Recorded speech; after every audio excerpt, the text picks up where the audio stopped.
Yo, yo, your mic is muted. Shit.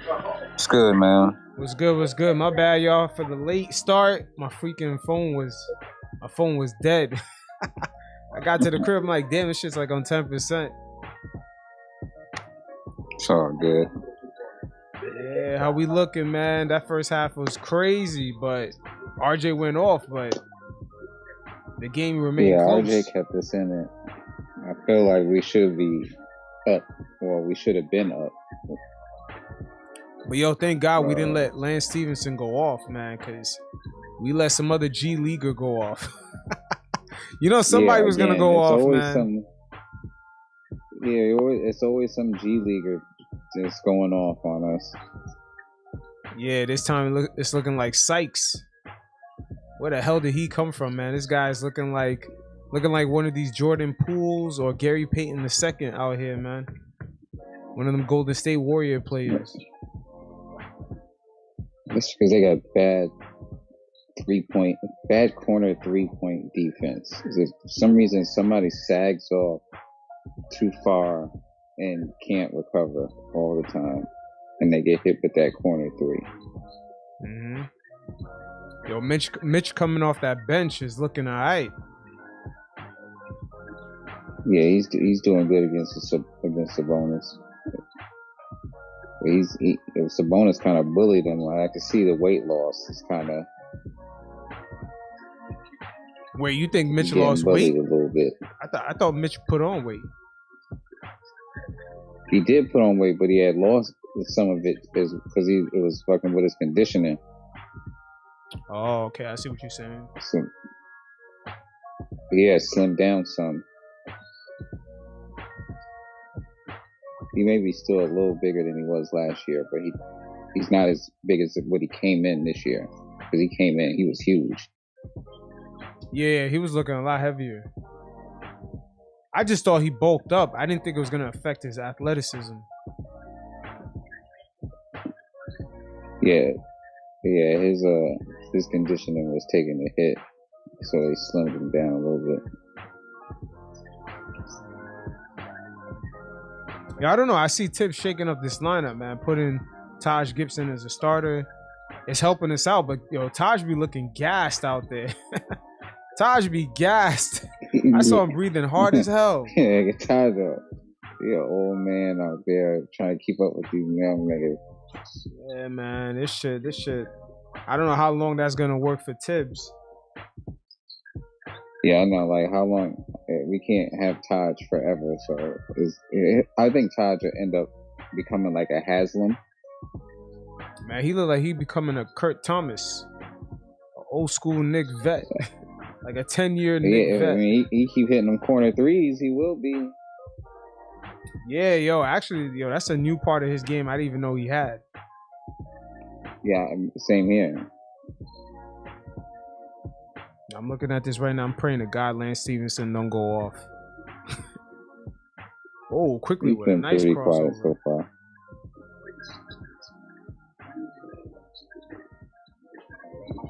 Yeah, RJ was definitely doing his thing in the first. Got 24 points. My man missed only 2 or 3 field goals. Ooh. The ball was moving. Everybody had at least 2 assists. Randle wasn't doing too much. He was kind of just playing within the flow of the game. The first half looked alright. It's just, which he should. Yeah, it's just someone was fucking up on the defensive end, letting Sykes drop 16 points. Yo, but Fournier barely played that second quarter. Yeah, but when he was in, he was getting cooked every time down the floor by that other rookie that also is going off. I can't remember his name. Some the light skinned dude with the braids. I think his name is Washington. I'm not even sure. What's good, fellas? Hey, what's going on? What's up? Man, hopefully we can pull this out, but yeah, I think you was talking about Dwayne Washington. Yeah. Which one is Derek Fisher's nephew? I I have no idea. I even know Derek Fisher had a nephew in this game. Oh yeah, one of these guys is Derek Fisher's nephew. It's one of the two light skinned guys. All right. I just couldn't figure out. Washington dude, he's cooking Fournier. Fournier, man. Oh my God. I can't make no more excuses for him, bro. Yeah, he's just out there getting cardio at this point. I tried. Yo, man. but Tibbs is still giving him a lot of burn. I think Tibbs still believes in him. I don't know why. Paying him. He did not look like this in Orlando, bro. In Orlando, he used to cook us. Yeah, every time we played him, he cooked us in Orlando. And then I thought we were getting like Olympic. Yeah. Fournier. Like, yeah. He was doing this thing against the best of whatever U.S. In the Olympics, he was balling. Yeah, he was somebody different in the Olympics. He came to New York and. You know what? I think that's why they tried to pair him with that French guy to get him some. I don't know. I'm just thinking they trying to get him going somehow. He's looking like Frankie out there. Dude, it's disappointing, man. I'm telling you, man. I'm just telling you, Tibbs starting Taj is mad interesting. I'm telling you, because Obi, man, if Obi just fucking played defense a little bit more and got some more rebounds, he should be able to take those minutes away from Taj. I think he just trusts Taj more. Yeah, Taj just knows defensive spots, man. He just looks, it's just instinctual to him. Taj looked good out there some nights. He looked decent tonight, but he's gonna always give you his all. That's one thing Taj gonna give you every night. Yeah, for sure. He just need to pass some of that game on to Obi. I know they working together. They have to be. And he's the best screen setter on the team. Mm-hmm. Oh, here comes fourth quarter Burks. Big money AB. Yo, Toppin ain't get slapped right there? Shit. Yeah. Should be. This game is gonna be tight to the very end. Yeah. And don't let Lance get loose because he's shifty. Good.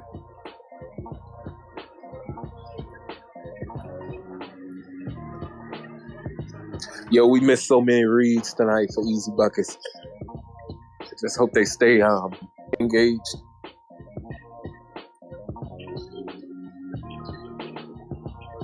Come on, Alex.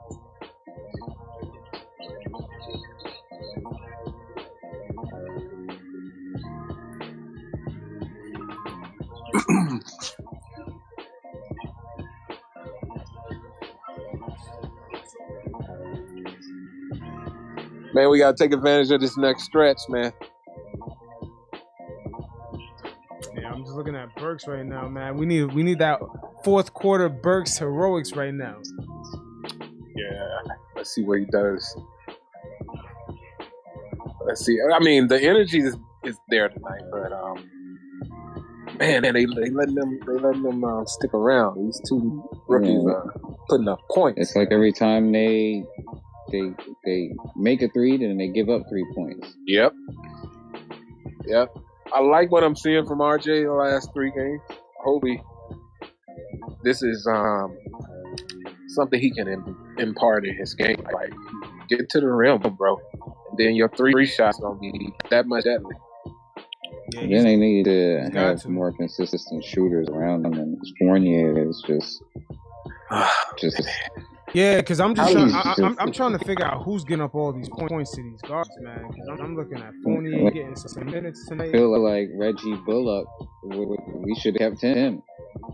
Yeah. Reggie was there. We get better defense, and I mean, of course, Bullock get hot sometimes. Yeah, Bullock appears towards the end of the games, but for the most part, he hits those threes. Yeah. How's he doing in Dallas? I haven't really been paying attention to that. He barely gets any burn. Him and Frankie ride the pine. Yeah. Damn. Okay. The Dallas Yo, Knicks. you know what? You know what it is? They're too busy watching Luka, man. They're gonna be watching Luka all game, dribble, put the ball through his legs 100 times, and then at the last second give him a pass. Yeah. Yeah, it's the Dallas Knicks over there. they got all of our old players. Singers, Hardaway, Trey Burke, Frankie, Reggie. Mm-hmm. Man, I don't know how the Knicks, man. We get so unlucky so many times, bro. We one pick away, one lottery draft away. We always one away from something, bro. It's just so frustrating. Yeah, but I'm kind of glad we didn't get Zion. Yeah, Zion would have been. I think if he would have been York. here, I think if we would have got him, it would have been different. I mean, we're going off of what is happening now. You know, I don't think he like his market. He don't like where he is. Nah, he like his market. Yeah, all right, but he eating good in his market. I'm He like talking that about jambalaya. Injury wise, he hasn't been. Oh yeah. Now that's been a disappointment. He hasn't played like a lot of games in the full season. Man, And he can't keep his weight together. Yeah, Zion came to New York, man. He be eating the big ass slices of pizza, hitting the bodegas for chopped cheese and everything, man. He eating good out here, man. I don't think if he was paired with Julius or somebody, I don't think they'll let RJ wouldn't let him get the big like that. Oh, God damn it! Yo, what up, Chef, man? I just sent you an invite to speak, yo. Let me know if you got it. Come on, Obi.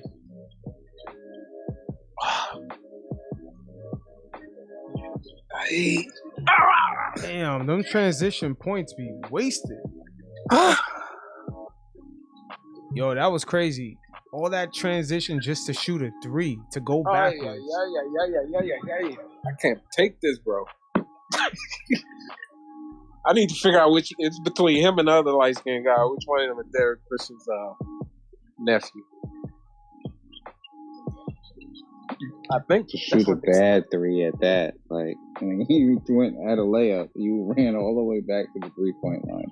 Yeah, man, that was bad. That was a major issue last season too, man.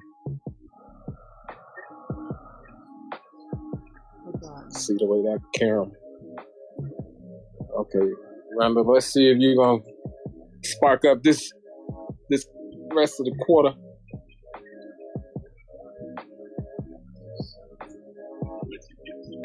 Definitely missing B Rose out there. I had no idea Derek's ankle was in bad shape like that. Look at this, bro!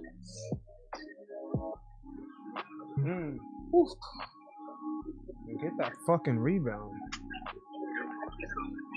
Alec Burks the drive. Pull up shot. No good. God damn it, man. Hey, what's good, PanKnick? You hear me? Yo, what's good? What's good? How you been, bro? Chilling. I see you finally got on the Twitter Spaces. Yeah, man. I'm like, I ain't too good with that Twitter, man. Finally figured it out. What's up, chat? Yeah, what's going on? Who else is on here? CA Yankees. Yeah, what's up? The kid. What's good?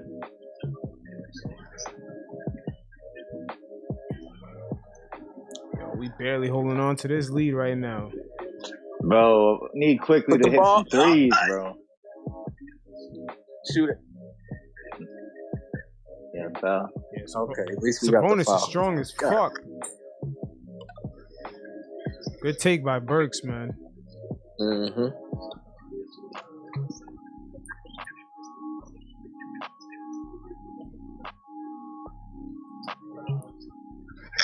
Oh no, I voted for y'all voted for Randle. I voted for him last week. Oh no, I ain't voting for his ass.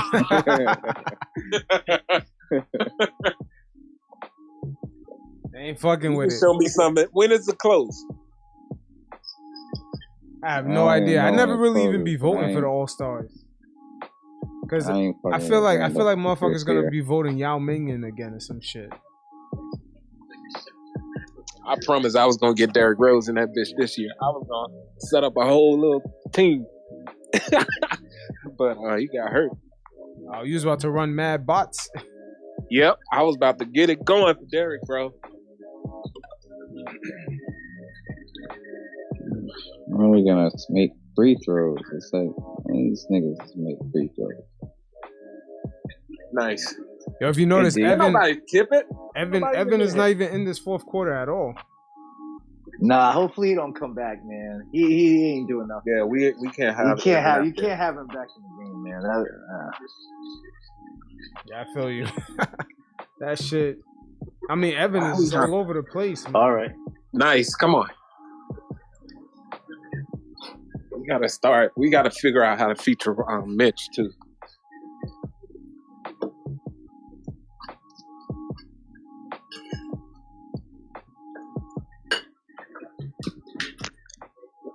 See, for a second, I thought some of these Pacer guards were cooking quickly, but that's not really the case. I'll be honest, man. I think Quickley's defense got a lot better this year, man. I mean, he still gets cooked sometimes, but I feel like he looks a lot stronger too, man. Yeah, it looks like he got a little weight to him now. I like the way he's developed.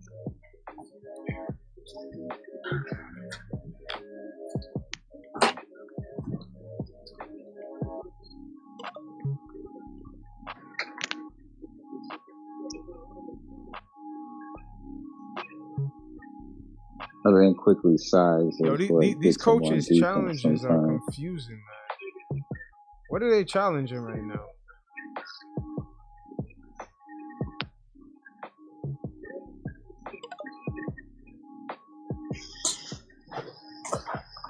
Yo, does anybody know what they're challenging? What are they challenging? I hope Tibbs is challenging the foul because he definitely fouled them. Probably just getting them a breather too.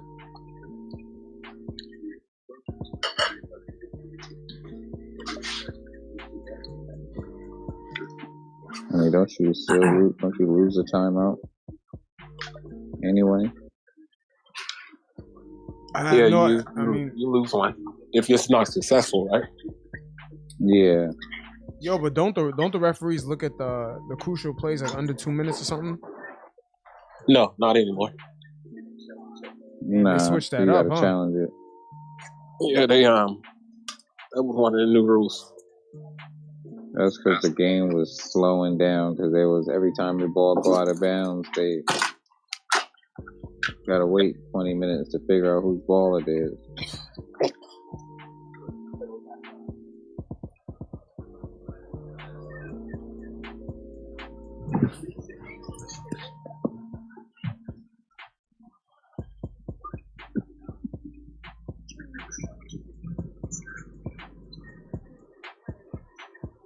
I gotta admit, tonight is not that bad, but it's just looking at, it's just who the hell's giving up all these points to these D-League guards, yo? That's his shit that I'm trying to figure out. Yeah, man. It was Fournier was letting Washington cook him every time. Yeah, I feel like Fournier got most of those points on him, and Burks too. Burks is a good defender, but he takes a little too many. I feel like he takes a lot of risks sometimes on defense, so he'll get beat. Yeah, because I was thinking that earlier. I was like, yo, Burks might have slipped up tonight. Because, like you guys said, Washington and Sykes, man. It just doesn't look too good. Like, these guys are going off the way they are. Yeah, and you got to realize, too, man, people sleep on it. Bro, you trying to get in the NBA, you got that shot? Man. I mean, you're on a whole nother level of playing basketball. I mean, not to say they're not talented, but you get that opportunity, man. Some of these cats are hungry, so oh yeah, facts. Facts. That's what it is. Yeah, these guys are playing like it's the NBA Finals right now for them. Yeah, I mean that could be their career right there. They're not trying to go back overseas or G League. True. There's a lot of second generational players in the league, man. I even know Gary Payton. I didn't really think that was his son. But holy shit, man! This dude be jumping out the gym.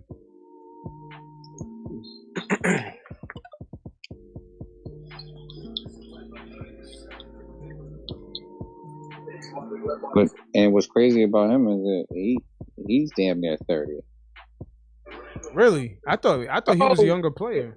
Oh, that was, man, he should have made that. No, I think he's like 28 or something like that. There's going to be a lot more G League players coming into the league, man. That Fred VanVleet, he's not the only one that's going to be getting them big type of contracts coming out of the G League.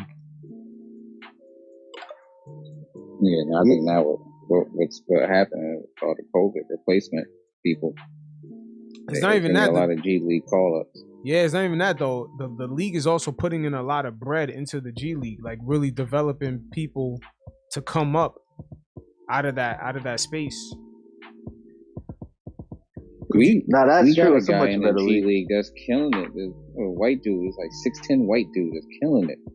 Oh, in Westchester. I think he's a Luca too, right? Or some. What's his name? I know who you're talking about though. He's good, but I don't know if they're gonna call him up. I don't see why he didn't get called up over this kid from the Bulls. I think he was playing on the Bulls before. We just gave him a 10-day contract. Yeah, I never even heard of him. The thing with him, I'll say, man, I'm not trying to blow him up, but it seems like he's one of those just lights out shooters. So if he could, I mean, I don't know if that's going to translate to the NBA, but I could see them just needing that one cat. Just, he's like a JJ Redick. He's going to hit that jumper, That's Steve Novak. Yeah, pretty much. We can use that right now. Yeah, man. Big shot, RJ. Yeah, RJ's in his bag, bro. Like, I'm hoping he just. He didn't expect to come to Indiana and have a team like that.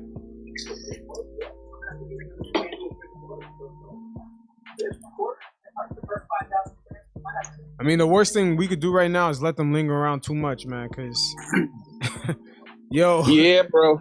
Somebody's gonna get tired and force fucking tips. You know they're gonna give up an open three, man. So it's they gotta score some more points because they're good at just leaving somebody open at the wrong time. So I predicted 107 to 101 Knicks. So let's see what happens. Yo, somebody did the stats on Tibbs playing Evan Fournier in the fourth quarter this whole season. Yo, he barely plays him, son. He doesn't barely plays him. I don't know what's up with that dude, man. He's just I don't know if he don't care, if New York's too much for him, but he's been, man. I'm shocked, bro. I'm literally shocked at how bad I thought we were getting Olympic Fournier. That's why I was like, when I first saw the signing, I was actually kind of hyped about it. Facts. I thought it was a good signing. I wasn't mad about him or Kimbo. I'm gonna be honest. I wasn't mad at all. I wish we would have got DeRozan. I asked somebody today, because I heard he wanted to come, but I'm like, why didn't we pursue that? Is it him and Julius the same type of player? I don't know. Oh, they're all right. Thank God. I thought I was going in. Nah, the Evan Fournier that we got, he's smoking cigarettes and drinking wine and eating baguettes like a French dude, man. That's the one that we got. We didn't get the jump shooting player right here right now. In and out. Don't let. I knew he was gonna give him that. Oh! All right. What was he? Was Julius playing possum there? Please tell me he was playing possum there. Cause I'm gonna get mad I'm gonna get mad as hell, bro. He was playing possum there. He had to.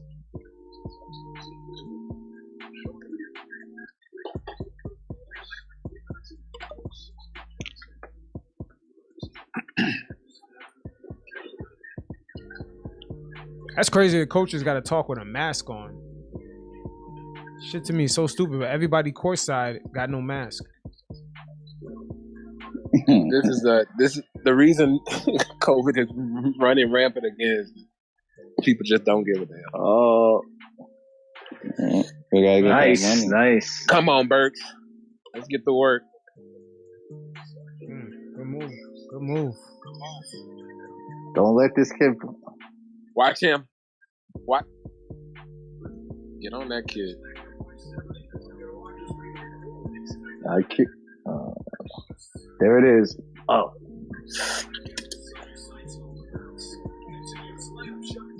Good. Good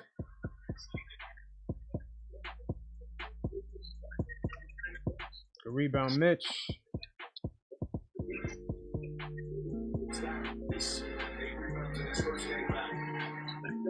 Nice. Come on, Randle. All right, I'm feeling a little better. A little breathing room. Yeah, just a little bit. Yeah, just a little bit. A little breathing room. Yeah, they can only allow 2 threes right now. Yeah, don't worry, Evan's not on the floor. What do you guys it's horrible too. think they're gonna do with the roster spot?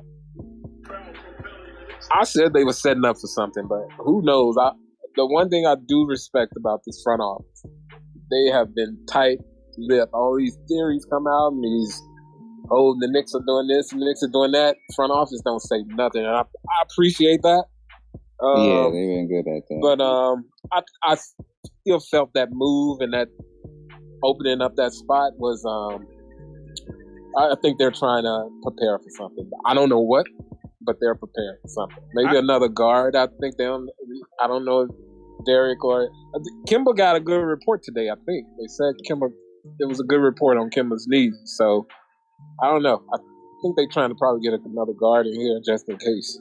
I don't know. I felt that trade was a favor for somebody, and they're gonna look out for the Knicks on the other end because the Lakers on the other side. Yeah, the Lakers saved a lot of money, man. Yeah, that's true too. Yeah, they got the pocket a little bit of cash. Oh, Johnny Bryant back. That's good. I like to see him. I want to see him more involved in. I don't know what his role is really, because he's supposed to be the offensive mind. I wonder what kind of schemes he's putting together. I think his role is he was from what? He was from Duke, Utah. Utah Jazz. But he's got a tie to like Kentucky or one of them shits, right? No, that's the other one. Coach that's the tall guy. The tall. Oh, you're talking about Kenny Payne. Yeah. He's Kentucky. He's a big recruit in Kentucky. I heard because I work with some kids down here. A couple people in Florida got They say he's usually the guy who like makes the visits. So he's pretty big on Kentucky. Man, I like what I saw from RJ tonight. I just wish it was what we can say. No, that's him. I think it is, man. I think he just he always it's a slow start. He always starts. I think slow, he'd be trying to play the backseat to Julius. Nah, I be thinking it's Evan, man. Evan be taking up some of his shots. It'd be a combo of Evan and Kemba Walker. All of a sudden, you got 2 guys that are used to taking at least 17 shots a game. Well, what I noticed, RJ felt he had his game rolling tonight, and he was being a little possessive too. Which is not. I'm not mad at it, but. Oh, good D. Nice.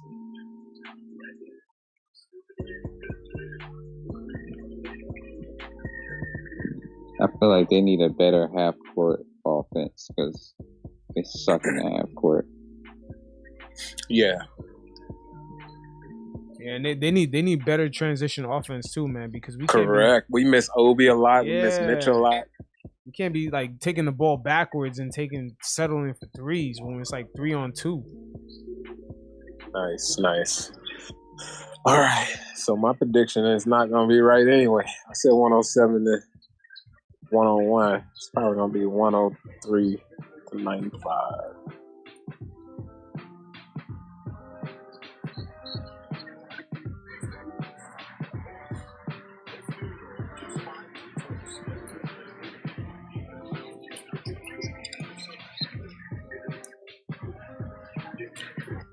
Oh, nice. Come on, Mitch. I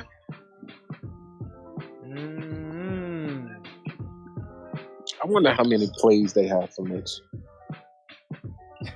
That's the play right there. They're just gonna be running pick and roll. Yeah. That's one, but there should be like 4 or 5 plays for Mitch. I think he's just an option in their half court set when they do all those pick and rolls. Yeah. He's just a role option. Go back to that OKC game. In the beginning of the game, Mitch was rolling, feasting. They went away from it. I'm like, why? If he gets 40, he made 40. That. Oh, come on, Jew. Oh, he's that's the Tibbs way. He sees something working and says, "Let me break this right now. Let me stop this. It's working." I was like, man, come on. You guys are playing good. Let me put Fournier back in the game. Yeah. Let Mitch feast. Like, that OKC game was so winnable, bro. Everything falling tonight. Yeah. We got a chance to really make some noise the next 2 weeks. So if they focus on, they came out playing like they know that. They know that the schedule is light the next couple of weeks. If we can really get January going, shocks. Yo, but every season, January is usually our hardest month. It's not going to count, bro. Oh, he stepped out of bounds? Fuck. No, I think he didn't get the shot off in time.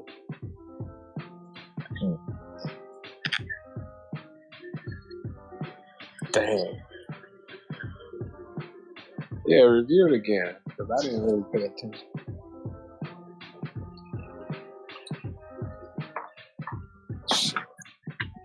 Yo, but January, who we got on the schedule? Because every season we always go like on a West Coast run. No, that's February. We have like Boston. It's a pretty light. Yeah, it's pretty light. Everyone's under 500. Yo, that sounds like the whole league right now. Yeah, our next 10 are people under 5, including this game. So we got a chance if we can just really find something to click, bro. Like, I like what RJ's doing, Julius, tonight. Got to get Fournier out of there. Yo, aren't the Hawks under 500? Yeah. Yeah, this league is crazy right now. It's honestly, it's wide open right now, man. I mean, if they would go on a 7, even a 5-game winning streak, I mean, they back up there at 6 and 5. Yeah, they'll be 6 or 6 or 5th seed. Yeah. It's like the East is, man. If everyone's saying the East is this and that, ain't too many great teams in the East right now. So, besides your top tiers, obviously your Nets and Bulls and Bucks. I don't even believe in the Nets, bro. They're gonna be a problem. I hate to say it, man. When Kyrie comes back, there might be a little issue. I don't necessarily believe in Chicago like that. Well, yeah, me neither. They don't play D like that. I believe in the Bucks when it comes down to crunch time, bro. Giannis, Middleton, Holiday, they get it done. Yeah, that's deadly, man. They got mid-range defense and a fucking baby Shaq. And DeMarcus is even playing well. Damn. Yeah, that was a good pickup, cousin. Yeah, I wanted us to be cousins. So did I, man. I always been a fan of him. Got that New York in him, bro. Yeah, he's tough. Yeah.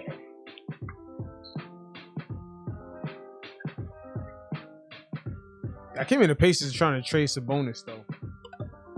We stupid too. Well, I heard they were trying to trade Sabonis, LeVert, and Miles Turner. Yeah, they pretty much gave up. I think Miles Turner wanted to be featured, though. Yeah, they have Duarte and their other guy. This would be a deadly game for us. Oh yeah, LeVert was in. Oh, Karras, yeah. They had Karras and Duarte playing. Yeah, he's man, tough. oh man. And Brogdon. And Brogdon, I forgot about him. Nah, but they got a good team, so why they trying to bust this up? Nah, LeVert got to stay healthy though, man. I think it's the fans, to be honest. I mean, I don't think Yeah, I the think the fans fans ain't are fucking too with high. it. They don't really have a player that the fans are kind of behind. Like some of Rally these small behind. markets, man. They want player away. If they don't have a star, they don't really have nothing going on. So I think it's just like Sabonis ain't nobody that Indiana people were checking for. You know what I mean? Or even Levert. So Yeah. I think it's smart for them to just Player try away. to get that lottery. I mean, if they Literally can one player away. they need to keep their team together, man. They can be pretty good. Oh, came off Mitch's foot. They didn't blow the whistle. All right. Yo, I think we might do it. Yeah, slow this Yeah, pace right. down already. Right, Fuck. get this one. Yeah, I don't never. Oh, let I don't RJ never shoot be that. Sure They until the playing to buzzer the goes. whistle. RJ should have had 50 tonight. They should have just fed him. True. I think that's part of like RJ's frustrations. Like RJ be standing there wide open and they don't give him the ball sometimes. When he's at his hottest, they don't give him the ball. It's crazy. Look. Let's took a drag off a blunt.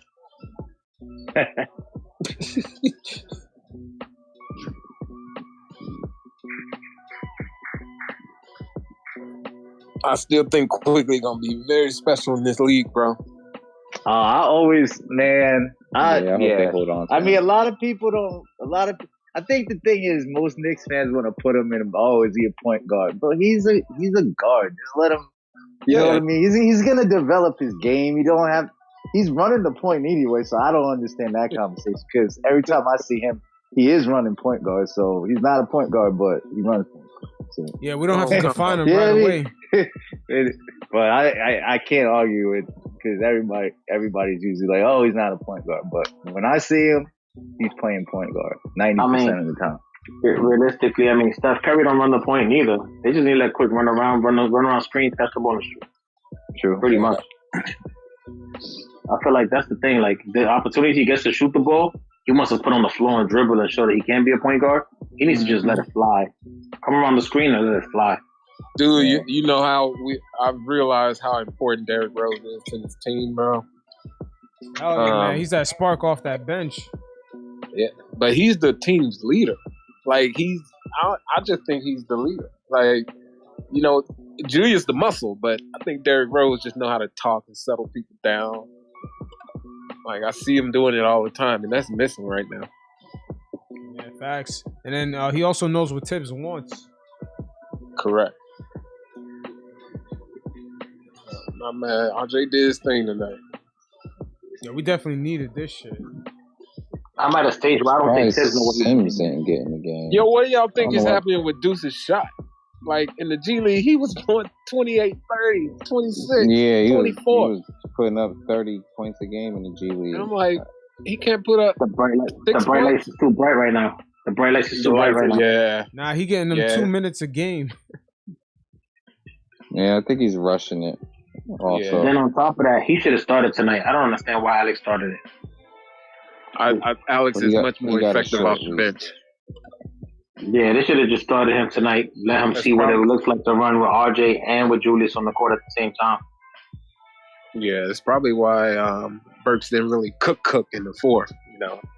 Yo, Jay, your speaker's on mute, man. I just peeped. My fault, y'all. Yeah, it's all good. What's up, y'all? How y'all doing? You good, bro? That was a very big game from RJ tonight, man. Yeah. Needed just that want out of this- him. I hope this is him. Yeah, for real, man. I mean, it is early yet, man. You know, as Knicks fans, you know, we tend to get impatient because, you know, we've dealt with so much bullshit all our lives, man. really. But, you know, we got to be patient with RJ, man. I really think he's going to be that guy. I think it was a big part of it was him and Randle trying to figure out who's the number one guy, you know. So, but, I mean, that's still no excuse for the way they've been playing lately. But tonight was a big step up for sure. Yeah, they need to shouldn't find. go through Randle. It's Puma fault. Why RJ don't got his own signature sneaker yet? It's Puma fault. That's a fact. Marvin Bagley got one. What's up with that? Oh my! Yo, but Jay, he's Come also on, how you the man and you don't got your own signature sneaker? It's Puma fault. Yo, but Jay, he also fighting Evan Fournier and Kimber Walker when they're on the floor for shots. Oh, of course, bro. Of course. You know, I feel like RJ isn't aggressive enough. You know what I'm saying? Because of the fact that there's 3 vets that, you know, really run the offense. But that's Tibbs' fault, man. He's got to be better with that, with you know, ensuring confidence in these young guys, man. And he's got to start playing them more, man. I mean, he's been, you know, the rotations have been pretty good lately, but, you know, it shouldn't be the way it's been lately, especially for Obi, man. He deserves more minutes. Yeah. I don't know. That shit is hard to tell because I don't know. Sometimes his shot is inconsistent. Yeah, and his defense, like he's not really a shot blocker. His defense ain't there. I think, you know, again, I think it's all about consistency with these young guys, man. If they get consistent minutes, they'll fit right into the roles perfectly. Like we've seen spurts of Obi where he looks like he could have 30, but Tibbs will play in 10 minutes. You know what I'm saying? Like. Yeah, or he'll give him the Grimes treatment and play him for 8 seconds.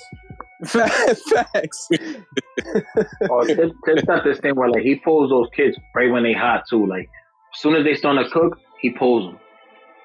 Yeah, I don't know what's up with that, man. He trusts in his vets, you know, and I mean, don't get me wrong, we need Rose back because he definitely, you know, makes a huge difference. Man, still, but you know, he's got to let these young guys do their thing, man. I mean. The other day, when he left all the youngins in the fourth quarter, he left the bench in the entire fourth quarter, and we fucking killed. So yeah, he had no choice. Trusting his players more, man. Yo, but it's funny that game he had no choice, man. That plus minus was looking insane. Oh that shit my was trending, bro! It was getting worse and worse every fucking minute, bro. Yeah, that's a team stat though. But the entire starters were minus. Yeah, that was wild though. That was wild seeing that. Yeah, it was. But I remember seeing all the tweets. Julius negative 27. I'm like, yo, that's a team stat. So it's not somebody else. Bro. Anytime somebody else fuck up, it's gonna go against Julius. Right. Same thing for. I felt bad for Grimes too, man. Like he was getting mad hit. I'm like, yo, it's not his fault. That's everybody, bro. Yeah, facts. It's just the collective, man. We stunk up the court the other day with our starters. The fact that game was that close with the Pistons, like, God, bro. It's frustrating, bro. Sometimes it's very frustrating. It was like Diallo cook him. I mean, like, what Diallo he gonna cook? Yeah, Diallo. I'm not gonna lie, he might win most improved. I think he's a good player, though. Yeah, he's a good player, though. Nah, he's a good player. He ain't stopped cooking. If he had a jump shot, he'd be a problem. Man. Yeah, it just wasn't that game that he was plays cooking. real hard. Yeah, he's a tough player, man. I mean, Detroit, you really have a chance to shine on that team because everyone's a bum on that team. So I mean, you know, this could just be some fraud shit, but at the same time, he looks like he's gonna be tough. I want both of these games against the Celtics. I don't give a fuck. That's a fact. We need both. We need both of them. It ain't about need. I don't give a fuck. I want these two, bro. I want these two. Fuck that. I feel you, bro. I feel you completely. Yeah, I don't do need Boston. some bragging rights, bro. I got too many freaking Boston fans in my family. Yo, it goes deep with me, bro. I mean, I'm a Yankee fan, so me too.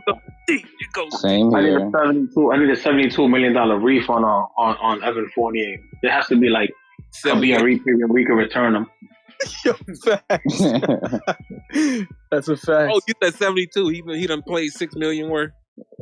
Get a GoFundMe for his buyout. Yeah, he over here playing like JJ Redick on the Pelicans, bro. Like I don't know what his game style has become, but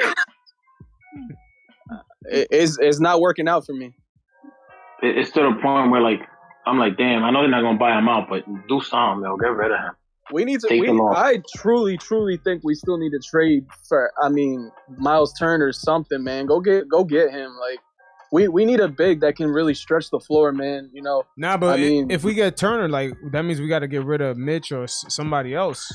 I know. That's the only thing. It's like shit. Who do we give up besides Fournier? Like, but you know, it's tough though because Turner. I mean. It's like we're not really missing out if we don't go get him, you know what I'm saying? But same time, it's like we need a stretch big, man. We don't have enough stretch. Like I mean, Taj Gibson is out of nowhere hitting mad corner threes lately, but that ain't gonna cut it. Yeah, I mean, I definitely need. I kind of wish he went towards the mid range. I'm not gonna lie. Every time Tosh throw up the three, I close my eyes. I don't even know if it goes in or not. Yo, no cap. Ugly though. It looked good.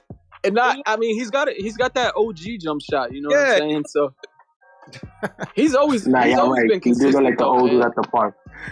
He do look like the old dude at the park hoisting him. You're right. Yo, it's like his knees are wrapped up. You already know it. Just looking at that jump shot, you expect to see knee pads and all types of shit. Facts. Crazy. You know whose shot gonna go in every time once they really get their range in sniper form is Obi, because his rotation ball, the way his Nah. I think you're gonna say Kevin Knox, Grimes. and I'm not seeing it. Nah, bro, I want Kevin Knox gone, bro. That man don't know how to box Knox out. has He to don't know go. how to. He don't know how to play the zone. He don't know what Knox, he's doing. Knox probably got the prettiest jump shot on the team. It just never goes in. Yeah, he gets That's a beat on confidence backdoor thing, I cuts think. all I the just time.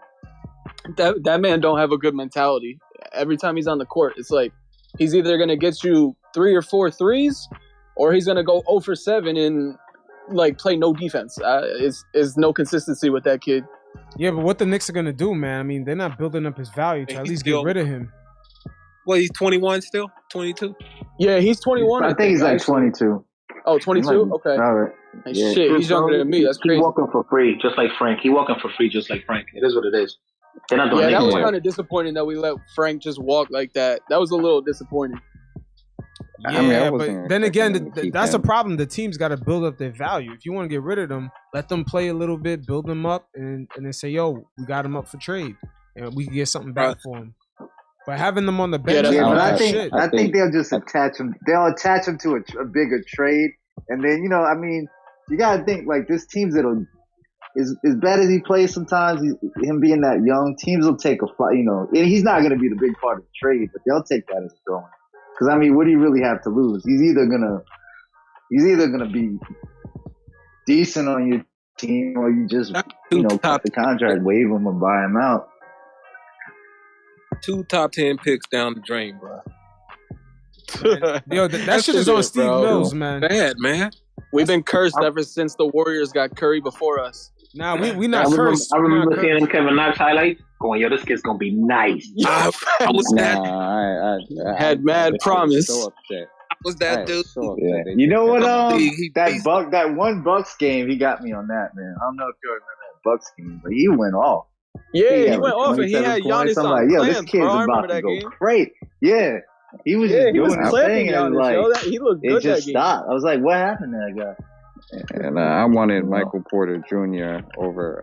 Bro, facts. Knox. Nobody had confidence in that kid, man. I and did, think a but lot that of teams back are regretting. situation was weird. Nah, and that back Yeah, I situation know, ended up man. happening, yo. But when Look at Michael when Porter he Jr. came right now. in, he was balling.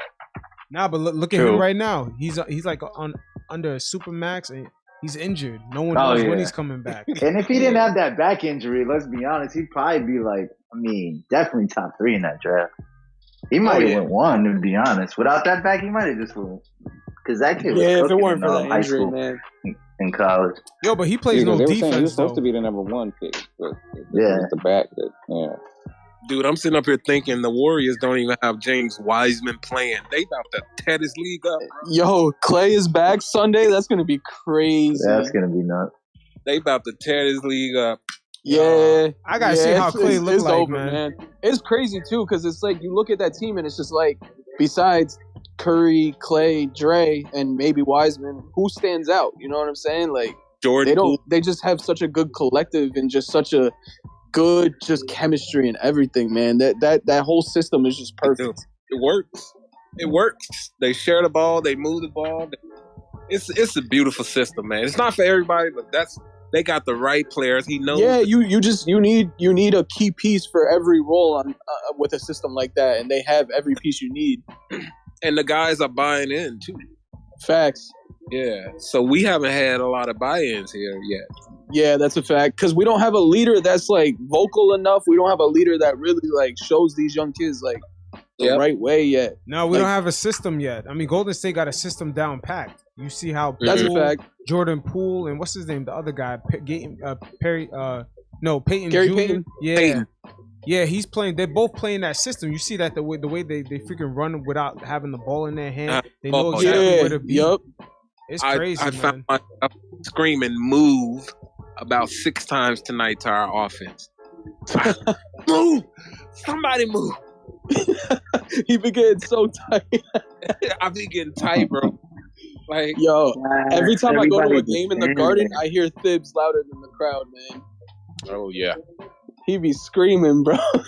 exactly. And then we gotta figure out why we keep missing Obi.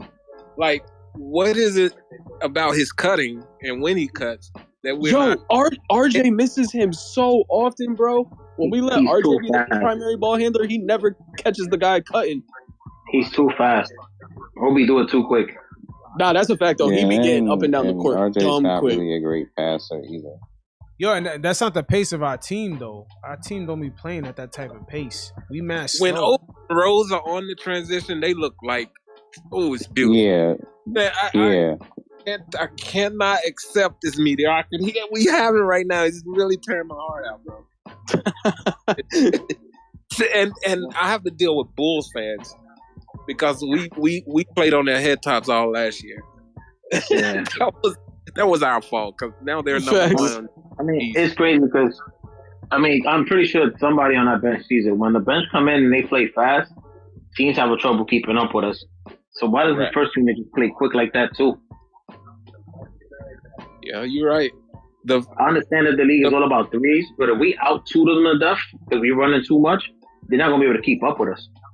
Look what DeMar DeRozan's doing this season. He's bringing that midi game back, man. Like OD. Like, I mean, he's always had that in his arsenal, but now the mid-range game is starting to become more important again. So that's a fact. Yeah, because teams are not playing with that. Like every time on the pick and roll, they're backing up. They're leaving that 22 feet to like 18-footer open. Correct. And DeRozan is just taking that shit.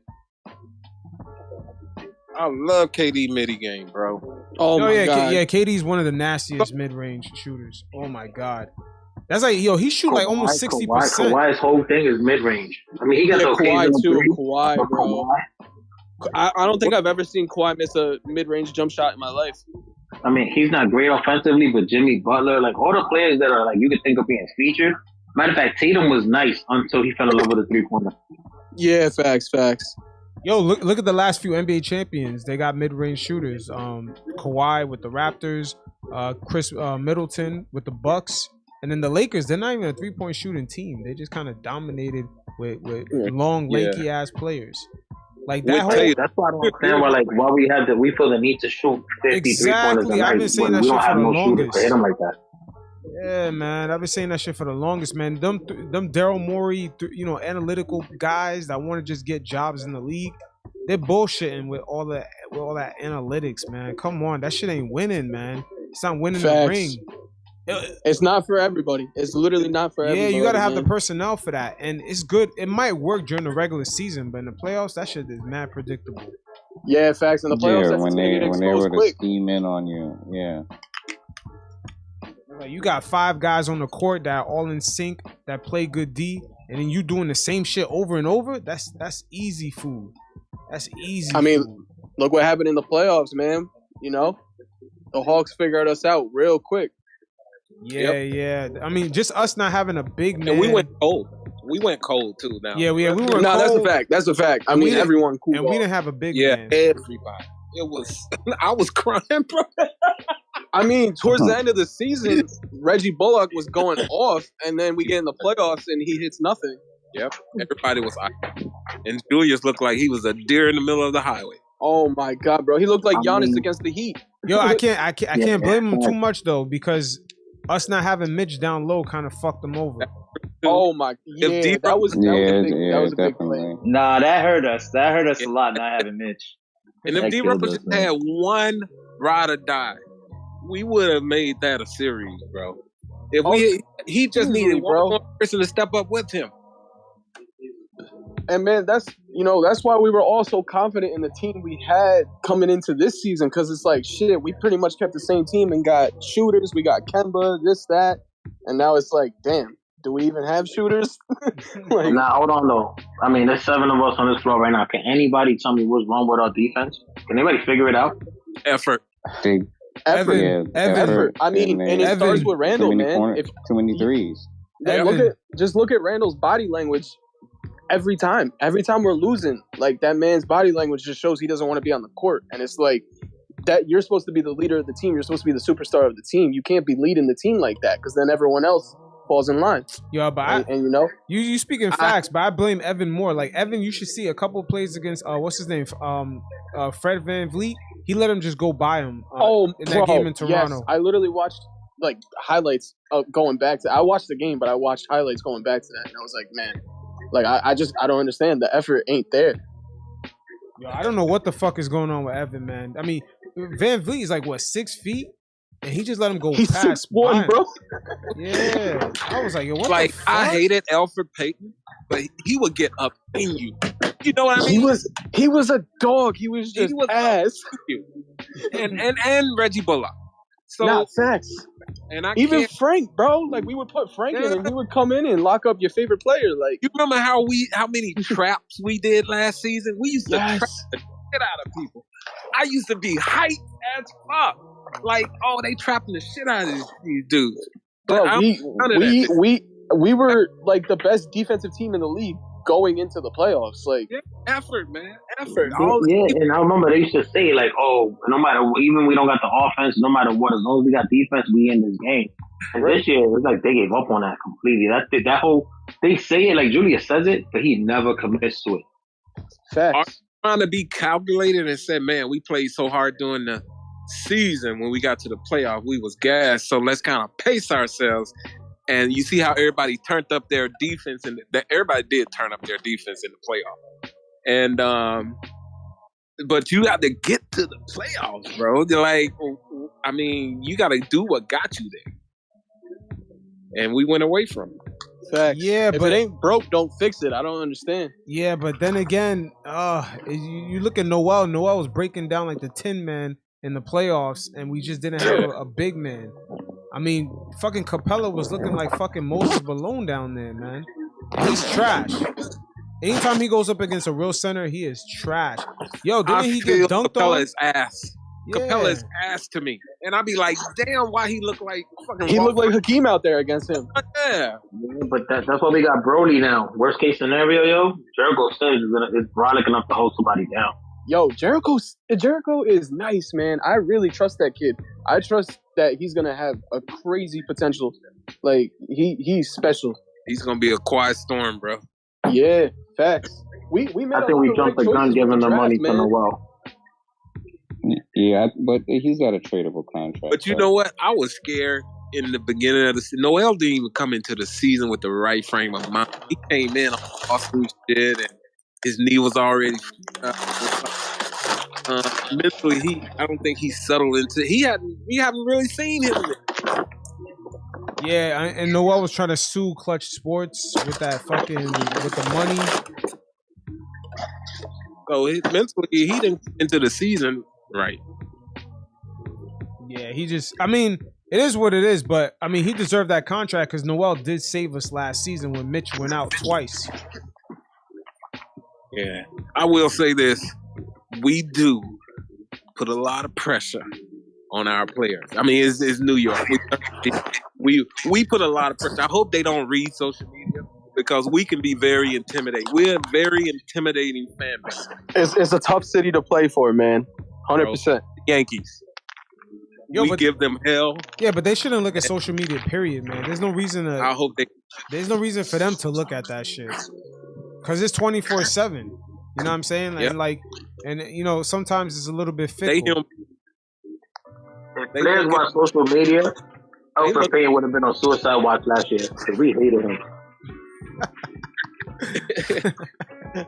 Look, Julius is probably not. His wife is on social media.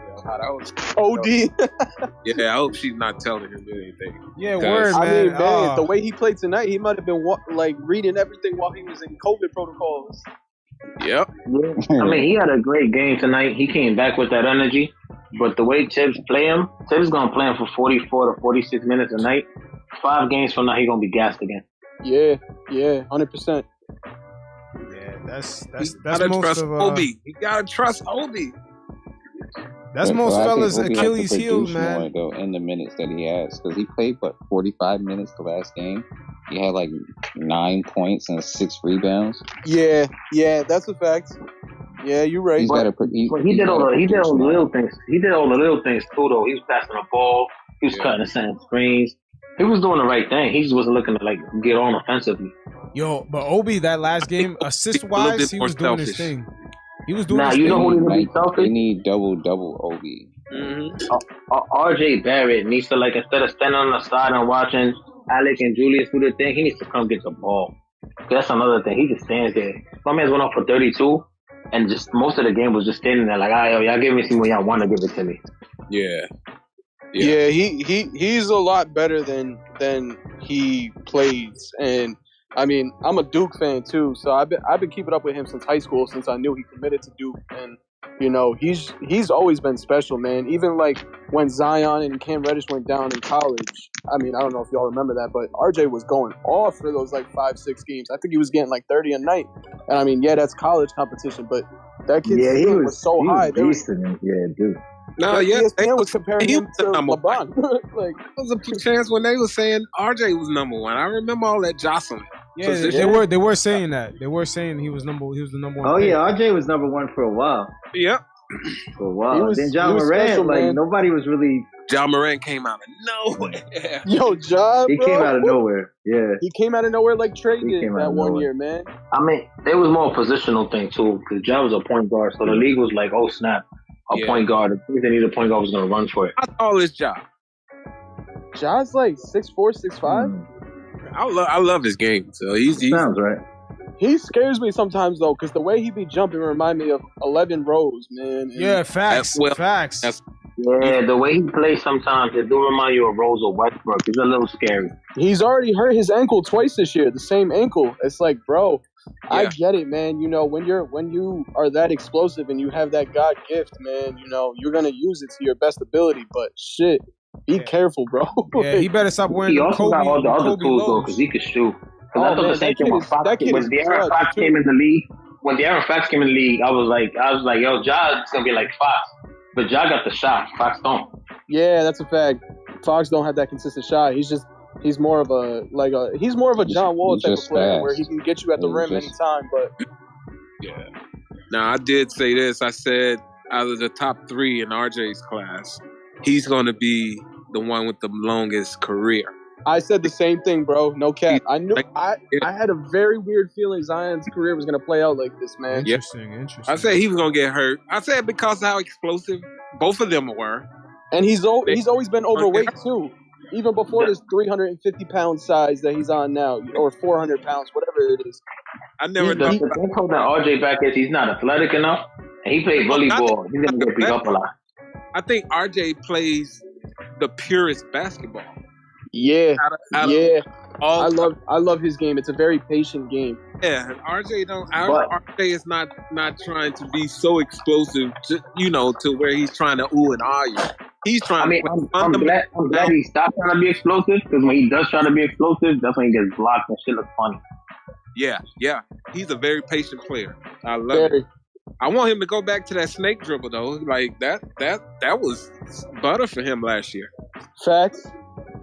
That's a fact. I'm watching the highlights right now of him cooking Miles Turner. I criticize his handles, but he's showing the handles too. I think it's just he doesn't, like you guys said, he plays slow, so don't look too flashy. But I was fine on his handles. He got handles. He's got very good ball control. I think there's a little bit of a difference between flashy handles and ball control. He's very good at controlling the ball, keeping it by his hip. You know what I'm saying? Like he's not messy with his handle like Randle is. We get the right players around RJ. Yes. He's going to have a Tim Duncan type career. Who are the right players, though? 4 or 5 championships, MVPs, but nothing flashy. No commercials, no big this, no big... Tim Duncan was the man. Right. He wasn't plastered everywhere. He got championships. They don't mention him in big conversations, but I'm wrong for criticizing Clyde and Puma for not giving him his own sneaker? Yo, but hold up. Who's the right players, No, of course not, bro. Who's the right players to get around RJ? I don't think RJ's that type of person. He don't want to be that. I don't think he wants that, like that the center of attention. He don't want to Hollywood. be the center of attention. And Yeah, like he just want to play basketball. he don't want all them expectations. I think that's Correct. it too. Well, no, I think he knows. I think he wants that type of champ. He has that championship medal in him. I see Oh, it, of course. but I don't think he needs to be like Clyde, wearing the first and now car with the Yeah, he ain't You got to know do all what I that. mean? I think RJ wants to play basketball, win championships, and go on about his day, have his family, and, be that dude. I see him being a Tim Duncan, man. And we get the Tim Duncan. Yeah, I mean, Tim Duncan type of career. That's what I mean.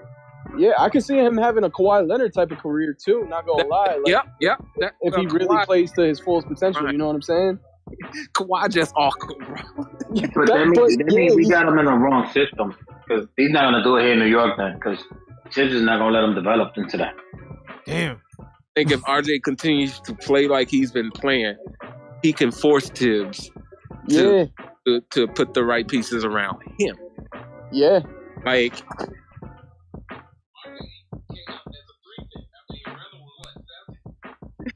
you get what I mean? Come on. Like, RJ is eventually going to be the guy. Right. I mean, this year, this offseason was based around building off of Randle. So, I mean, Correct. if RJ can really prove that he can be that consistent offensively for the rest of the season or even going into the playoffs, I mean, Tibbs will have no choice, man. But who are the right players to put around him? Randle is. Once RJ really gets in. RJ, what, 21? Bruh, he's going That's to what I'm saying, man. Yeah, he's so young, man, and he's bro. got so much potential. With Gotta and wait he's on strong. His strength, like I think people talk about athleticism, but that is so strong. Bro. I hear you. Age already, like you ain't gonna. There's very few teams. I don't think he has to be athletic, man. And then if he can start hitting that three consistently, I mean, yeah, he's gonna be a problem, man. Yeah, for sure. I mean, if we think about it, it took Julius Randle 8 seasons to become an all-star. You know what I'm saying? So it's like, again, as New Yorkers, I mean, even I'm a Yankee fan and I'm a Giants fan. We're very I thought impatient. Julius was there year 6 already. Before 8. I feel Julius was there already year 6. It's just and with the Pelicans, they didn't have a system for him. He was just filling in for AD. And then by the time he got to us, we didn't have a system for him because we had Fizdale just running stupid. Yeah, that's a fact. Fizdale was fucking terrible. Yeah, Fizdale was whack, man. Fizz kids. But Julius had the tools from when he was with the Lakers. Yeah, Fizz kids, man. Fizz. Yo, but what are the right players to put around RJ? You kept on saying that. Like, who are the right players? I mean, first they off, can't I be think we should go volume get shooters. Cam Reddish. RJ, not Cam Reddish. No way. Not RJ him. likes to move on that court. RJ likes to get up and down. Personally, man, I'd love to see RJ play with Beal, man. That would be freaking that would dream be come special, true, man. bro. Like Yo, that would be like. I don't if we got think it Beal could be with volume RJ, shooters. I'd be willing to give up a Because lot. Bill is your shot. That'd be And crazy. We'd probably have to give up Randall if we wanted to get Beal, though. I'm gonna just tell you that. Yeah. I'd do that in a heartbeat, bro. I'll tell you right now. I wouldn't even. It depends on who else we got to give up. You feel me? But I feel you though. It's like that, Chef? Yeah. Damn. I mean, I'm want just saying, me personally, I just think those two in the backcourt would just be so phenomenal, bro. But, this is like a dream of mine, man.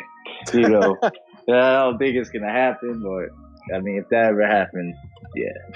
I mean, we like a player away from unlocking RJ because if you keep him with Obi, you keep him with Quick, and give him that one extra player, I think they'll be all right. Yeah. Like, I feel you. The last two games we lost him, and he did his thing. We were just missing that one player to help him. I'm not going to lie, bro. This summer, I was very excited when I heard about us and Kelly Oubre because I felt he fit our team. Yeah. With just the type of player that he was. He's a hard player, man. He plays hard. Yeah, and I just said he fits Tibbs' system. He fits our team. Yeah. And I heard he did an interview where he talked about us like very lovingly, and I was like, oh shit, this is about to happen. Yeah, I seen that. He was saying how it was You're saying how it's like a family here. I think a lot of players seen that. Like last year, that's one thing you got to give the culture. Like you could tell those teams you want to play on. Like last year, they had that. You know, I mean, it didn't really do much in free agency, but I felt like a lot of people noticed that. Right. I think this free agency was a step up, though, man, from what we're used to. You know, we didn't make any crazy significant moves, but we also didn't do anything like out of pocket. I mean, you know, Evan Fournier's contract ain't looking too hot right now, but besides that, you know, we didn't do anything out of pocket that was like, damn, like what the fuck are we doing? Same old Knicks, you know? It's like we definitely have changed the culture, especially since like it seems like Dolan's letting the other guys run the show now. It doesn't seem like he's too involved anymore. So, you know, I mean, at the end of the day, everyone's always going to want to play for New York, man. The Mecca is the Mecca. It's still the greatest, you know, arena to play in. So, and there's like, a lot of money to be made. If we're a winning culture, you know, we could attract anyone, man. We just got to win. We just got to prove that we're those guys, you know? So, yeah, I agree, but I think honestly, it's going to happen in trade, man. Like, I mean, I don't want to wait. I don't want to wait for a free agent to sign because it just. I agree. I mean, I think eventually it'll happen, but we just need to get somebody in a trade. Every year it's the same shit. We always wait. We always wait for the free agency to think someone's coming. You know, there was a year where LeBron apparently was considering New York. I mean, Chris Paul was considering New York. There's so many guys that were quote unquote considering New York, and we just waited too long and never made the calls or whatever. You know, it's like even that shit with KD. We could have had KD. I mean, apparently he wanted to come to the Knicks, and Dolan fucked it up. Like, you know, so yeah, it's like he wouldn't offer him the max. Yeah, because of his injury. Now it's discouraging enough, but I feel like last year's team was better than this year's team, and it don't make no sense because on paper we better supposedly. Well, I'm not gonna front, fellas. When they announced Fournier and then the addition of Kemba, I was initially cool with it. I said, okay, we got a shooter. We got Kemba. You know, we don't know what he's going to be, but I feel encouraged because he averaged 19 in Boston. And you have Evan, who came off an Olympic run where everybody was like, this guy is showing up and he's a shooter. And I remember him in Orlando. So I was like, yeah, we good. We good. I never imagined what I've been witnessing. Hold on, but you ain't remember him in Boston? Pretty hot, though, how the hell you remember him in Orlando but not in Boston? We started out high. You're right, bro. We did. I was hyped. I was like, we gonna be the shit. Yeah, I think we were like 61 at one point. But I mean, the thing that happened was like, all right, you got Peyton, and Peyton is one of them guards that don't need the ball. When you compare him to Kemba needs the ball. So now you got Julius and Kemba looking at each other like, yo, who gonna dribble this ball down court? Because I'm the one that usually does that. Yo, if I never would Julius need to understand he don't need the ball because he gonna get his point. He gonna get his points. He don't need the ball. The point guard will get him the ball. When he plays like a power forward center, Julius Randle is at his best. When he tries to play like a point forward, like he's LeBron or something, he gets 10 turnovers. He gets 2 points. Like. The I hate that shit. And again, that's on Thibs, man. He tells Randle to play the point forward. Nah, fuck all that. When we went 6-1, we was moving the ball like we was Golden State, San Antonio. And then I don't know, something happened and we just stopped moving the ball. Bro, we set up 3-point record for our squad, man. Then we stopped moving the ball and then everything went to shit and then they never went back to moving the ball, except for the bench. Well, we stopped hitting the shots. We wasn't making shots. Everybody just went cold. Fournier stopped hitting. Remember, Fournier was hitting like 75% at one point. Yeah. During that stretch, and then they fell down to earth really fast. They got brought back to reality quick. Bro, I was like, we gonna be a problem. The first I was hyped. I was like, we gonna be a problem. We beat Philly. Opening that whole night. Bing bong shit started. Night. Everyone got hyped. Yeah. Dude, I think that's what everybody's struggling with. The possibility of what we should have been. Right. And because we started off like they wanted to be. And we were beating good teams. It's not like we were beating a bunch of scrubs. Like I remember beat Boston on opening night.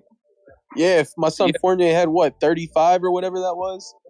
Crazy. I remember joining a podcast, a Bulls podcast, and they were talking about the first game between the Knicks and the Bulls, and they were so scared. Oh, this is the big test for us. The Knicks are coming. The Knicks are coming. And we beat them by that one point. But Yes, they sir. coming. The Knicks are coming. And I remember listening to their podcast, and they was like, man, the Knicks are this and the Knicks are that. And I was like, yeah, the Knicks, nigga. You know what I mean? And we beat them. But then I don't know what we went away from, bro. It just all came crashing down. I remember seeing it and going, yo. I remember seeing it and going, damn, I feel bad for Deuce and Grimes. They ain't never gonna see the court. Yep. Now I pray for them to hit the court early and often. Facts. Dude, Nah, yeah, but it's still, like though, I love them regardless, man. They both got crazy potential. I mean, Deuce got to definitely be more consistent offensively, but again, they're both young. They got crazy potential. Yeah, Man. I think Deuce will definitely get it, man. But Grimes, people forget, man. I mean, because I pay attention to a lot of high school and AAU. I mean, that kid was top 10 and Yes, he's pretty sir. much projected top 10 in any draft. Like if he I remember that, bro. If he would have went out of that. high school, if he would have went freshman, sophomore, top 10, straight up. And then he went to Kansas.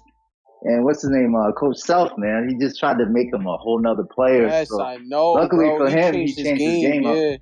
Yeah, he's a point guard, but you're playing him. I don't know what are you trying to do? He tried to. He ruin tried his playing him career, like a basically. small forward type of like. Yeah, that was crazy. That was weird, bro. I mean, that was he's a not top his game 10 at point all. guard in the nation, but you're gonna make him a small forward. Like that was nuts, man. Yeah, but facts. luckily for him, he kind of like turned his game around. Here's the silver lining. The East is so bunch. If we take care of business in January, we'll be right in the 5th, 6th spot. Like That'd be sweet, bro. we got to take care of business. That's facts. Yeah. It's like these next 8 games, these 8 to Next 10 games, it's our chance. Yep, the next 10. All teams below 500. It just sucks because every time it looks like the potential's there to do it, like Kemba came back on fire. He did. RJ was playing like a beast. Even Knox was playing good, and then COVID hit, derailed. COVID. Then- Yep. Yeah, everything. Then Randle went down, derailed. So like every time it looks like it's about to happen for us, something goes wrong. Bro, I Yeah, can't that's the excuse. story of this season in general, though. The Bulls team went down. The Nets went down with COVID. They still winning, bro. The Nets are going down now, but the Bulls have been And winning. that's their doo-doo lately. Yeah, I'm like, we got to find that next man up mentality. Got to be real. It gotta- Facts. We gotta look at where we're at and just be like, yo, we don't belong where we're at right now. Because we don't. Because again, on paper, we should be a top 5, 6, 7 team Mhm. easily. Yep. We're just not playing to our strengths. We're not playing to our potential. Yep. That's another problem, though. I feel like you remember how like players in the beginning was like, it's only the first 10 games, it's only first 20 games. I feel like they keep looking at it and they're like, yo, 6 seed is right there. We still good. And instead of getting better, they say it's all right, we're gonna figure it out. Yeah, they keep saying it's all right, we're gonna figure it out, but they haven't figured it out. About the third week in the league, the Knicks was top. They were number 1. We were Yeah. number 1 in the league. We were number tied one. with the Bulls for first place. That was crazy. Yeah. I was so disrespectful on Twitter, man. I was talking to people crazy. Had to go Who back you and delete telling? some old tweets. Nah, I didn't delete none of them, but I'm glad nobody read my receipt. They were like, ah, this is crazy. Yeah, Yeah, man. I was telling niggas like, yeah, don't talk to me if your team ain't number 1 in the East. Like, On some shit. But that's the thing about us Knicks fans, man. Again, we have that type of energy because it's like when we're not good, motherfuckers want to come at us crazy and be like, "Oh, New York's this, New York's that." It's the same old shit Yep. with the Knicks. But then when we're winning, everyone's quiet. So it's like, all right, now we're gonna keep that same energy with y'all. But that's why we need New York need a Hollywood dude. We need a Hollywood type. We need a Ja Morant. We need a shit talker, bro. we need a Nah, we don't need a That's what I Hollywood thought dude, Kemba was man. gonna be. we need I somebody that's thought Kemba was gonna be Bronx all over the court. man. Yeah, he is Bronx. He He has was, the Bronx to he was finish. rocking that do-rag in the press conference. He was the Bronx. He was talking shit to Tibbs. He called him a bitch ass motherfucker. And then Tibbs punished him, played him 44 minutes, and his knee blew up again. Yeah. Crazy.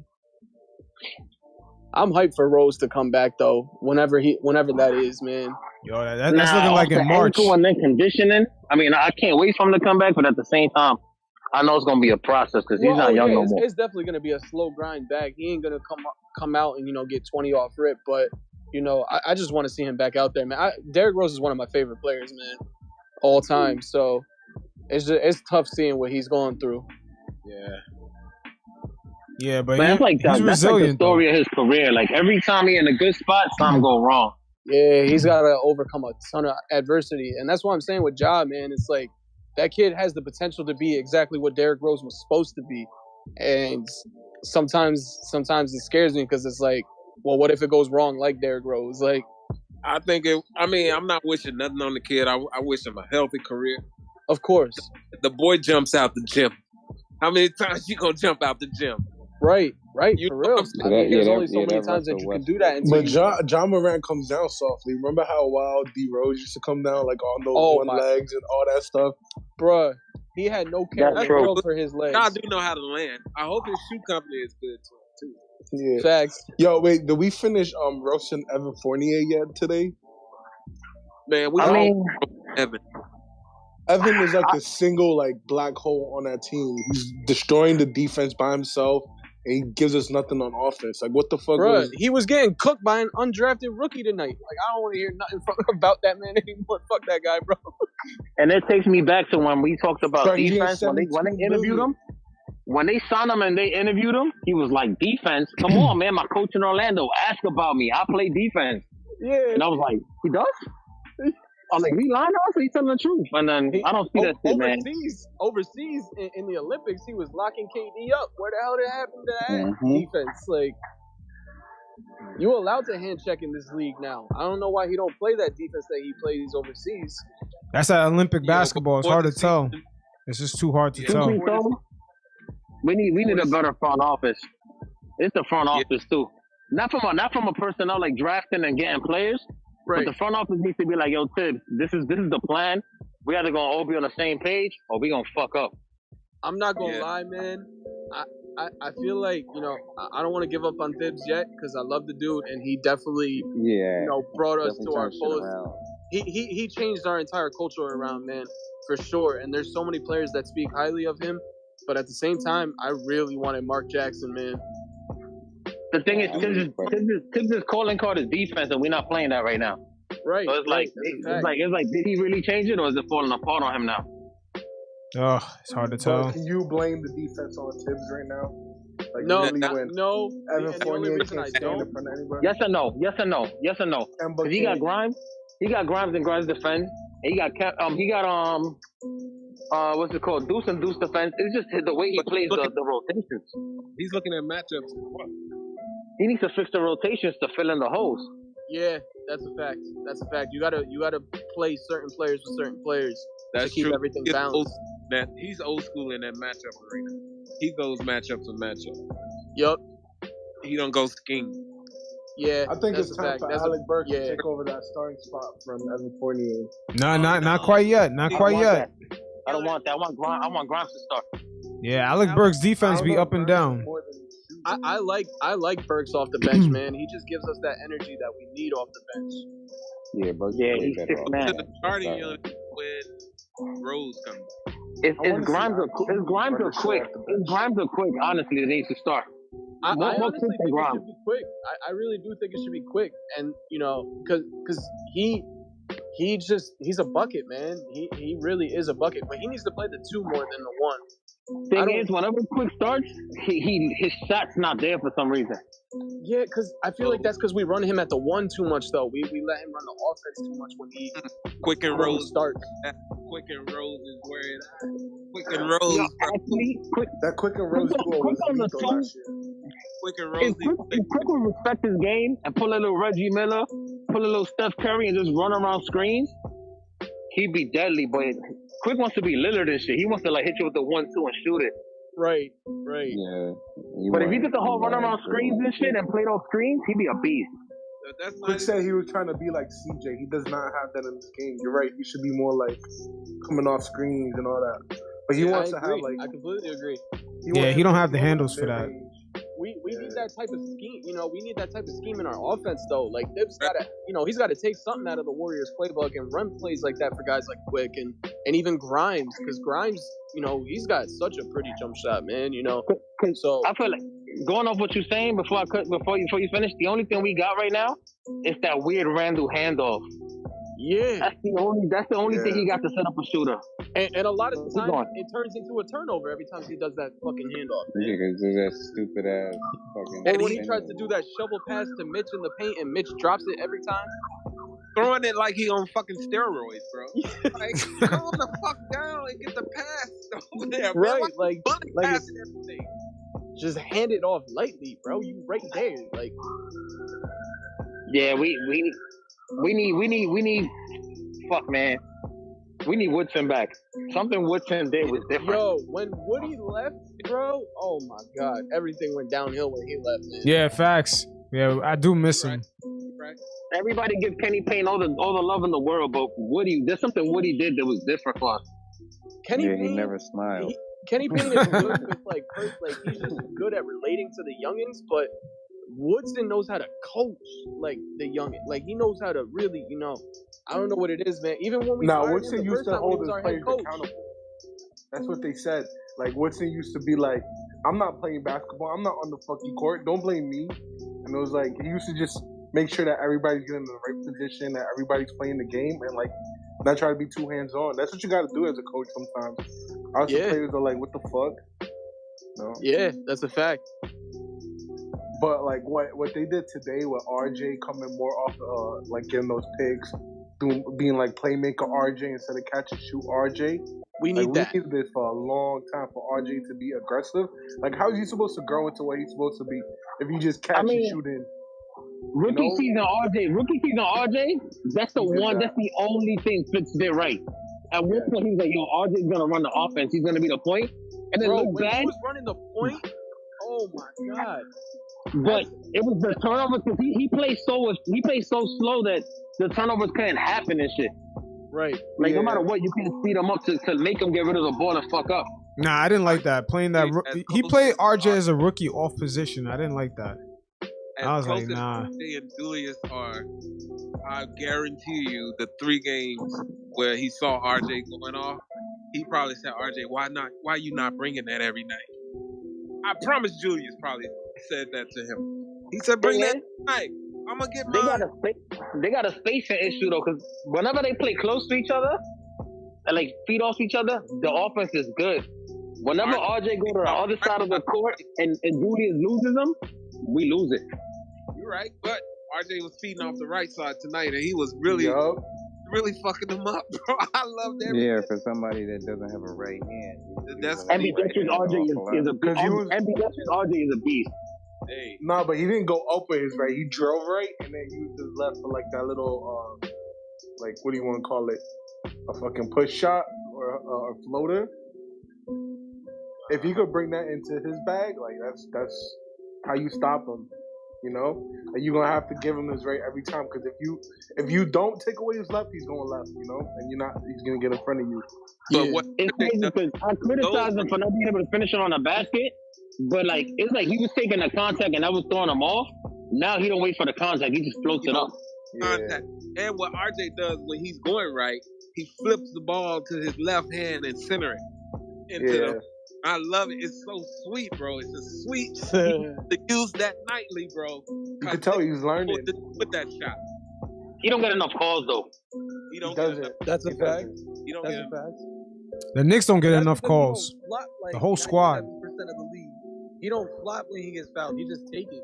So that's the thing. A lot of the Knicks players cry for calls, but they don't really deserve it. Right. RJ gets it. Really? He really deserves the calls, and he don't get them. Big player gets on my nerves. That's the focus of Julius. He got to stop that shit so the rest of the team can. Quick too. They play too. Quick look for the call and cries about it. That shit fucks them up too. Play through the whistle. Fuck them calls. Play through the whistle. And if they call it, they call it. But get the basket. Fuck that shit. Yeah. Yeah, Randle too big for that. He's too big to be bitching. He's too big for that, bro. Like, stop stop wincing and shit. Like, get up the He's court. also got to stop waiting for the fucking triple team to come. Because Melo, my favorite player, I've seen this forever. Bully ball and getting calls, shit, that shit don't go hand in hand. Facts. The only player that bully balls and gets calls is Bron. And come on, he the face of the league. Yeah, he the face of the league. Yeah, he gonna get those calls. Calls sometimes. Because Harden tried bully ball and then he wasn't getting it. And that's why he started doing the whole finesse thing. And Yeah. that's why he's getting calls. Whenever Harden plays bully ball, he don't get calls neither. Bully ball just doesn't get calls. Nah, not in this league anymore, man. Yo, what's up with Evan tonight? He got donut. No stats. Melo never got calls like that either. But he had 20 minutes? 20 minutes and donut. Yo, 20 dude, minutes, donut, and he got cooked by an undrafted. At the beginning of the season, Evan was on Knicks fan TV, and they allowed the fans to call in and talk to him. Every fan said, "Yo, bro, you know, shooting may be here and there, but we want the defense." And he was like, "I got him, defense. I know about me." Right. And every fan was like, "Yo, defense." And that burns in my mind, man. The one thing the fans asked him to do, he don't do, bro. Shit. We personally told him, defense, bro, bring it. Yo, but how come he mentioned Orlando? Wait, hold up. Why did he mention Orlando and not mention Boston? This nigga just keeps skipping over Boston like he wasn't there. The coach in Orlando was cool with Tibbs. Say that again? Yeah, the coach in Orlando was cool with Tibbs, so he was like, "Yo, they know me. I'm a defensive player." He said, "Ask my coach." Yeah. And Scott Perry managed him when he was in Orlando too. Yeah. So they got that connection. But he honestly fucking stole from us. I don't know what we're gonna do for the next few years with him on the roster. Yeah, I don't like. We're gonna give up a draft pick and give him to OKC. Or when Noah We comes don't have a good track record with Scott Perry players. Noah books this year, so then we just move forward. Nah, we the Knicks, bro. Teams never buy players off us like that. We're gonna have to eat that contract. Nah, we don't have to. We could give up a draft pick and give him to OKC. They could eat money, that team. But do you want to give up that first just to get rid of his contract? OKC gonna be a powerhouse for 14 years right Nah, they ain't gonna be no powerhouse. They ain't never gonna be a powerhouse, man. They're cheap. They got every pick in every Dude, draft. about 2027, 2028, OKC gonna be a prop. I'm for real. You know why that's not gonna happen? By that time, all them rookies that they drafted gonna be up for contract renewals, and they can't afford to keep all of them. But they gonna have the best stuff. They gonna be able to pick who they need. Nah, man. That same shit happened to the Celtics, man. Like that shit don't work, bro. Having a bunch of top picks, they all got egos. Everybody got to get paid. Everybody trying to get their points, trying to get their accolades. You know, the individual awards. That shit don't work, man. That shit don't work. Josh Giddey's looking like a solid pick. Dort is gonna stick around. Yeah, but they're not like top picks. You know what I'm saying? They're not like top 7 picks. Too, man. That kid is special. With all them, like look at the Celtics with Jalen and then Tatum. You know, these two guys, you don't know who the hell's the star, man. These guys are kind of fighting for individual awards. It's because they put no one else around them. Like when Marcus Smart is your third guy, like that's trouble. You know what I'm saying? Who else is there besides their top 3? Smart, Brown, and Tatum. I mean, think about it. They let Scary Terry go. The Kyrie situation soured. The Kemba situation ain't work out. It's like they're set up. They're telling them like, y'all team, y'all need to. Yo, it's them two, man. I already know it's them two. Centers. It's them two. They play in Boston. You have to understand that Boston media, man. They're not gonna talk bad about the Celtics, even though when they fucking up. No. They're not gonna ever talk bad about that team. Yeah, man. Matter of fact, most of the NBA media is Boston based. Most of the NBA media is. If you look at most of the members of the NBA media, especially on ESPN, most of them are Boston based. The Athletic, that's all Boston. Yeah, man. They're never gonna talk shit about that team. They're never gonna tell you the truth. What's going on with that team? Why the fuck Danny Ainge fucked up Isaiah Thomas's career, and nobody wants to go to the Celtics after that. Send Brown down to Philly, and y'all get Ben Simmons. I think that's the equivalent, and the Celtics will be all right. I think Ben will bring a lot to that to Tatum. That's not a bad idea. They waited too That's not a long to bad trade idea at Marcus all. Smart, I man. definitely think Brown needs to be his own man. Nah, man, Brown- they waited Brown too and long. Embiid will tear this fucking league up. Oh my God, Embiid is not being talked enough about right now. Yo, did you see Embiid last night? Yo, this dude was doing Monster. fucking point guard shit. Oh my God, Bro, at 7 feet? He's always He'll been be hurt compared to in 2 weeks. Hakeem. He's literally gonna turn out to be like that. Yo, He'll be sitting in 2 weeks. Yeah, Hakeem was more skillful, but Embiid got that body. yo, Embiid has got a handles. man. I didn't even know he had handles like I that. think he got sciatica, and they don't want to say it, but when that hits you, you down for about 2 weeks. I think he got sciatica in his back. Hey, shit. Yo, whatever it is, yo, they can't waste any time with that Ben Simmons. Let's waste a year shit. They gotta get that shit down pat because Embiid's prime is right now, and they could win with that dude. Is that they just need to surround him with the right They can people. win with him. They could win with They get Embiid. Brown. They could own this East. They can really be a horse up Nah, there. but the Celtics are stingy. They're gonna want everything. The 76ers are overvaluing Simmons. You gotta I look think at in the that contracts. situation- In this situation, Brown is the better player. Then Embiid? Hell no. Oh, then then Embiid? No. Simmons. Oh, then Simmons, yeah. Brown is the better offensive player. Yeah, he's I a, don't give you nothing on D. I I mean, it's not like honestly, he's nothing. But Simmons is all Simmons- NBA defense. but- Simmons gonna give you all in NBA defense. He's gonna give you at least 15 and 10, in the regular He's like season, and then he's gonna give you 7 to 9 assists. Yeah, he's like a Yeah. 6'9" Rondo back in his prime, like when Bro, Rondo. in the half He's court, tall as hell. in the half court in playoffs, Simmons not giving you shit. He can't create his own shot in the half court when there's more contact With and he's Tatum forced to there, put he it up. don't need to create a shot. He doesn't need to. That's right, because Tatum Yeah, can just take I- those shots, but still, Yeah. like he's not giving you those buckets. I And just you think need- the Sixers never really built around him.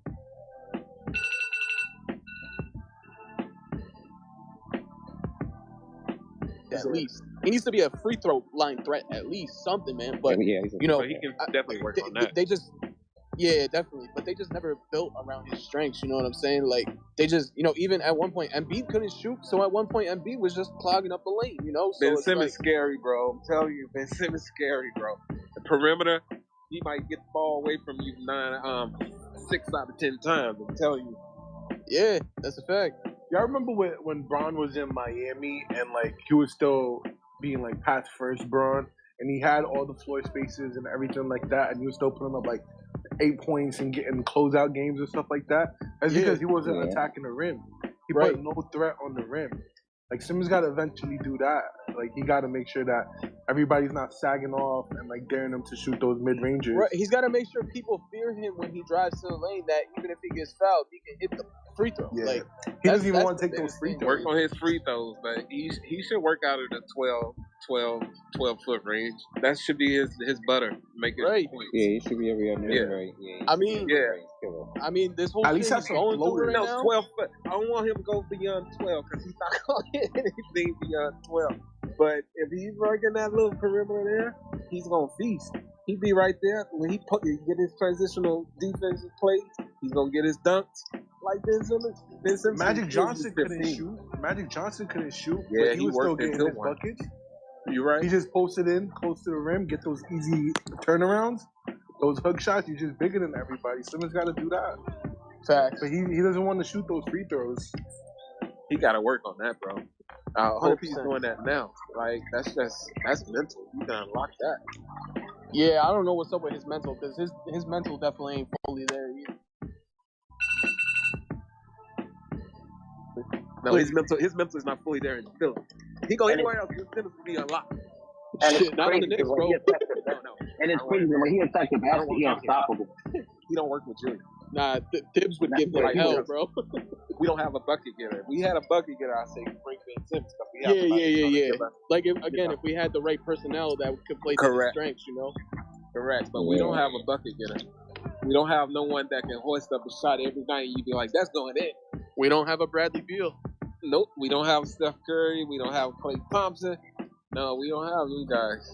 And could you imagine Luka? Simmons with like the whole arena Trey. spits at him? He might cry home. Fucking Simmons. Oh yeah, he couldn't make it in New York. Nah. We would No, torture no, his ass. Philly no, was no, light that work. media. Philly was light work. Yeah, for real. Oh, man. Bro. I mean, media and fan pressure aside, though, I think defensively he'd be good for us, and pushing the floor, pushing the offense, he'd be good for us. Who's gonna make? We miss wide open layups, bro, at a high clip. At a high clip, bro. Facts. Yeah, but he gonna get Mitch going wild crazy. He's probably gonna get RJ and the shooters on the corners going. I truly do think he would make RJ better, that would be just nice. because of his facilitating and shit. And he will make Mitch better too. Now, if he can turn Mitch into an offensive monster, now Yeah, he's that a would fan. be his use. If He wouldn't be Ben that bad. Simmons can I don't know have if he 10 makes to Mitch better 12 because assists a night, and they all going to Mitch, mostly to Mitch. Yo, I remember in the offseason, Mitch was We working don't on need his him jump to shot score. and his free throw and shit, and he looked elite with that But jump we shot. do, I was though. seeing videos of him looking like he was gonna be a real stretch big and shit.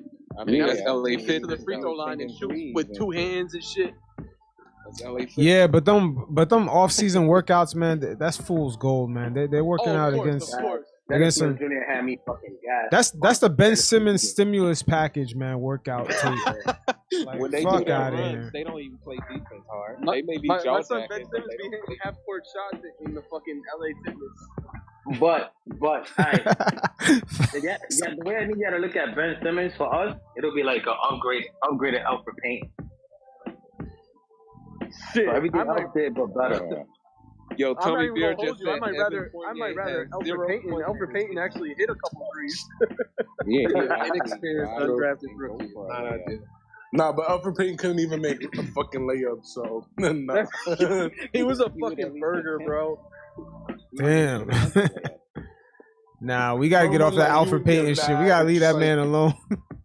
Another thing that hurt Ben's game a lot is he go to the basket scared about the father having to shoot free throws. But if he had a son to dump the ball off to the dunk it, he wouldn't even have to worry about it. He'd just be dumping it off all the time. I mean, look at the way Giannis changed his game, man. You know, a couple seasons in a row, Miami was locking his ass up. He didn't want to go to the free throw line. He didn't want to do nothing. Now Giannis is an actual threat at the free throw line and the mid range. If Ben Simmons could just work out like that and have That's that type all of he gotta confidence, do. man, Dude, you just work at it. Work at Bro, it. The sad part is, Ben Simmons is somewhere collecting the check, not even working on the free throws or the jump shot. And he had this whole season to work on it. I hope Right. he is. I hope he's not that stubborn. right? Giannis- I think he is. I Yeah, I think think he's Simmons cool. that He a stubborn. diva. Yeah. Cause remember Jimmy Butler talked about it. He was with JJ Redick on JJ Redick's show. He was saying that something was up with the 76ers. They weren't being honest about losing, and they were trying to protect somebody. He didn't want to say the name. And then when they traded Jimmy Butler, Embiid got on Instagram was talking about the truth will come out, and Jimmy Butler liked it. So I'm like, who the fuck are they talking about? Talking about Simmons. Simmons the only odd Yeah, they superstar were talking out. about Ben, yep. This shit goes back a while. Yo, it's been a while, man. Like Jimmy knows, cause Jimmy was telling JJ Redick, yo, you was on the squad. I was calling people out during the when they was going over film, and nobody wanted to say shit. Everybody stayed quiet, and he's like, oh yeah, I'm not trying to win. That's why Jimmy dipped out of it. Yeah, MB said he Jimmy didn't in want New York would have been dope for us too. Say that again. Jimmy would have been good for us. Did he want to come here? Yeah, and then they try to say it was Jimmy's fault. Jimmy's the problem because he left Minnesota and then he left Philadelphia. But nah, the problem was Karl Anthony Towns and Benjamin Simmons. It was lazy young players that didn't play to their strengths. That's what it was. Yeah. Yeah. When you're a vet that expects people to play, because especially Towns. I mean, look at Towns now; he's fucking killing. But again, it was that effort thing. Jimmy Butler's a big effort guy. Yo, I think the only reason Towns is killing because he feels the pressure coming from that other young boy, Edwards. And this is And contract. man, his life has just been so crazy lately. Like losing a lot of family, losing his mom, losing, you know. So it's like I think he's just motivated more than ever. Especially Anthony Edwards, though. I'm gonna say he definitely looks like a good leader, man. I mean, people always say that he's the locker room leader and stuff. And he's always talking about this, I and wish that. that He's always dude was a defending Knick, his bro. teammates. Yeah, he's a beast. He's God. mad. Yo, he's pretty big, man. He's a lot bigger than what he looks like. Yeah, When he facts. called RJ a scrub, I thought RJ was gonna come back and light him up. Yeah. He wants to be Hollywood, man. He wants to be big time. He's gonna get there. That boy he's magnetic. Yeah, he is. I don't think Edwards loves the game enough to put in work. You don't think? Nah, I think he 'cause does. they I even think he asked does. They asked him I what think he he's said. He hungry said, for it. "I like football more." They asked him. Oh yeah, but He's he like, I wants like he football. wants Yeah, he's got that billboard. Allen Iverson mentality. Nah. He be trolling though. He trolls a lot though. We can't cap about that. He be saying shit just to get a reaction. Oh, for sure. That's true. I love his press conferences. I look at all his press conferences. He's funny as shit. Yo, Yeah. Cole Anthony got the best press conferences, bro. Yeah, he's funny too. Oh yeah, Cole. Yeah. That's another guy, man. That's like, damn, the Knicks could have had Cole Anthony. Like, We could have had Tyrese Halliburton. Fuck Cole Anthony. oh my God, my son Well- Tyrese, bro. But yo, Kobe's here. I can't stress over them draft picks because you know what it is. Let him play. Sometimes, yo, it's your positioning in the draft. Sometimes you don't have the pressure to take the next best available guy. You could just Correct, take a of guy course, that you of know course. is a good fit. I don't think Obi thought he was going that high. Nah, yo, it's crazy because Obi, he's actually played like in pickup runs with some of my boys, like from where I'm from, like because he used to play for Ossining, and I had one of my boys, Malachi, he used to play for Ossining too, and like Obi would just like come over to my city and like play like open gym runs and shit. So I mean, I've always known who Obi is, so I've always liked Obi. I'm not mad at Obi being on our team at all, man. I love the kid, but we desperately needed a point guard at the time, so I was kind of surprised we drafted him. True. But Yo, but remember, Randle wasn't Randle yet when we got Obi. That's a fact. that too. That's a fact. Yeah. Yo, I just wanted to But that Obi pick, I'm telling you, man, you had to have.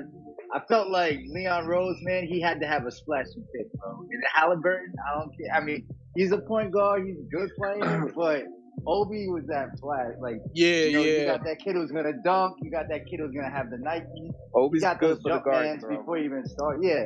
So Yeah, Obi that's is a hard. managed That's by a, his son. what Leon you gotta Rose's think son about represents business. Obi. And he's from it was New York. a business. And he's from New York. That so pick it's was like, all business. yeah, and he's That from was New York, so it's marketing, like that's gonna bring Oh yeah, for sure. But I love Obi though. Obi's my guy, man. He's Hey, definitely. He definitely has a high ceiling. I like the potential in him. Hey, I mean, Halliburton. he be nasty. Obi's gonna be big. I'm talking commercials and everything. Oh Good yeah, looking he's got kid. the personality for it for sure. Obi's gonna be everywhere. He's gonna be one of the. If he continues to perform like he's performing and in the garden where everybody sees him do spectacular dunks and high flying shit. Obi's gonna And be you everywhere, know he's bro. gonna be in that He's gonna dunk be everywhere. contest. He's got to Oh be my in that God, dunk yeah. contest again. That Jordan man, always he's knocks them in out. the middle of a game. Yeah, he's definitely in the dunk contest. All we guys, gotta the do only is slow the issue. game down. Hey guys, the only issue with the Obi thing is that the spots that I think this is two things that I don't know if you guys know about. The reason why it wouldn't matter what point guard you guys get is because the spots that Julius Randle shoots on the floor and also his play style, it's not really optimal for any point guard because it's taking shots away.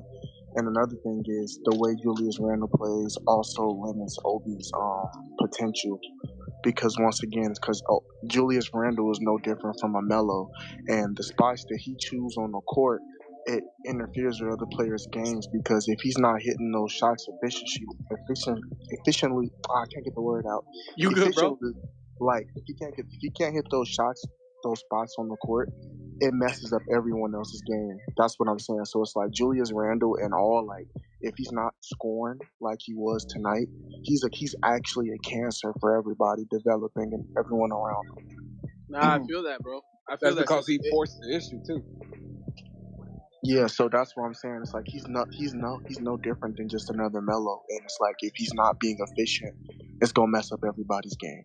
It's no way especially around with it. his effort. He again, I said before, his body language just has not been good. That's the for difference the with players around him. Julius. Because you remember last year when he had a stinker of a game, his effort you could never question. Right. The defense you can never question.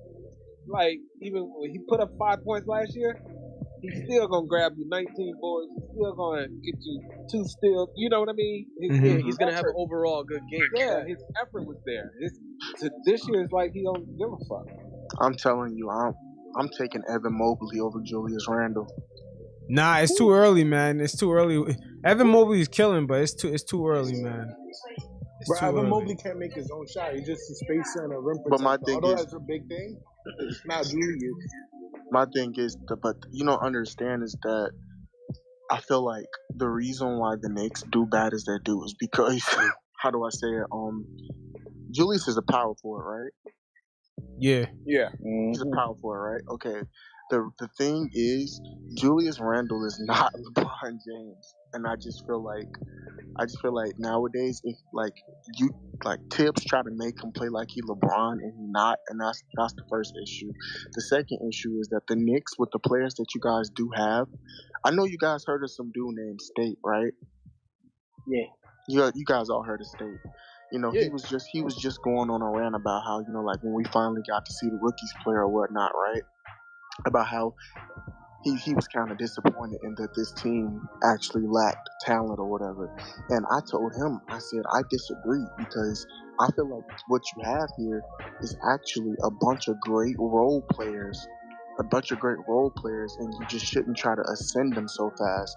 But if you put them around the right pieces, like players like Barrett, you know, who enhances everybody else's game, who gets everybody else involved, or like what's that other guy name, like Burks? Like, you got Swiss Army knife guys like that, and I'm just saying, like, I just feel like Evan Mobley. That's why the bench is so effective. Right, Evan Mobley. You would need him taking.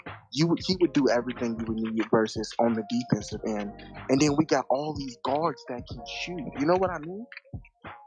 But then let me ask you this: who's gonna be our primary ball handler? What do you mean? You got Kemba and D Rose and Quickley.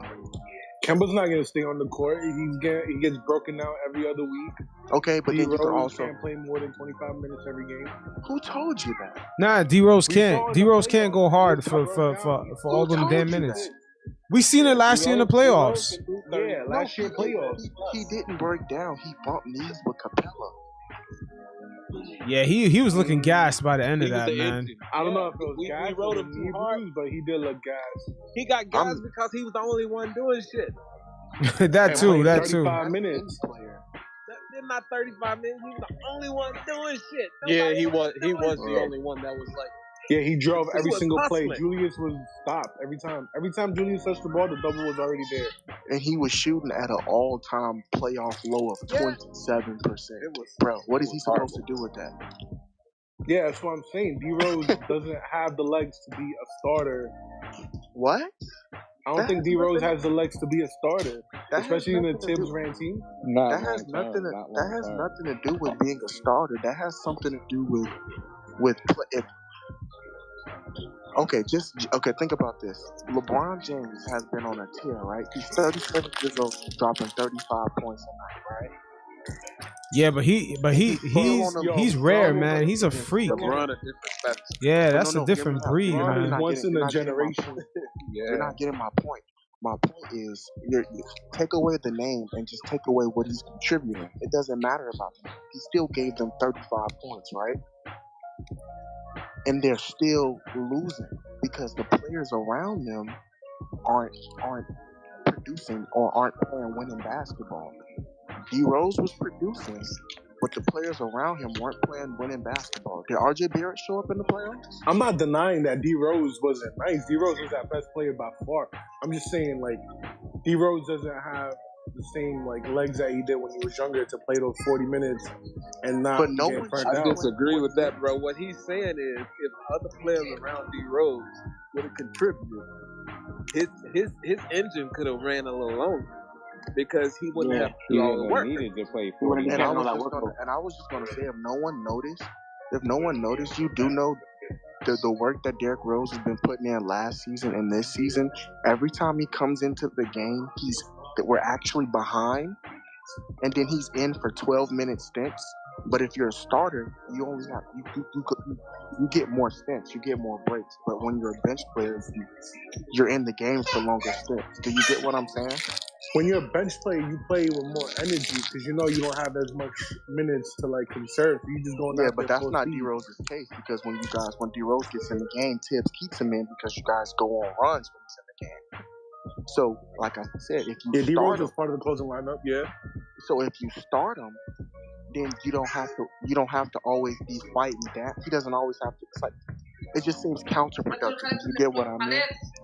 It seems counterproductive. If every time I come in the game, we're down, I have to work 10 times harder, and then Tibbs is gonna leave them in there until he sees that the lineup starts crapping up, and then he puts the starters back in. I think he used to keep EP in. I see a point there because the Knicks do play in a hole. You know what I'm saying? Like all the time because I don't know. Putting Rose in the game. Yeah, he is coming in with a deficit and has to make up for it. But then again, even if the Knicks weren't in a deficit, he couldn't play more than 25 minutes a night very hard. Like every single night, especially on back-to-backs. He's just not at that point in his career. Too many injuries in the past. And just comparing him to LeBron James is a freak, man. He played 19 years going to the finals for 10 years in a row, never getting hurt until now. That's crazy. I mean, man. I don't have to compare him to LeBron. I could compare him to Anthony Davis. Anthony Davis is injury prone. Yeah, he's been that for his whole career. And it's so sad. Right, but my thing is you don't see anyone tagging that injury prone tag on Anthony Davis, even though he can't. What Charles Barkley call him? Yeah, they do. Anthony Davis. Yeah, they've been tagging him with that. Yeah. But my thing is you don't see people saying that. But you don't see people saying that Anthony Davis can't stay in the game. You guys got to think about it. These guys stand but on. AD is 29.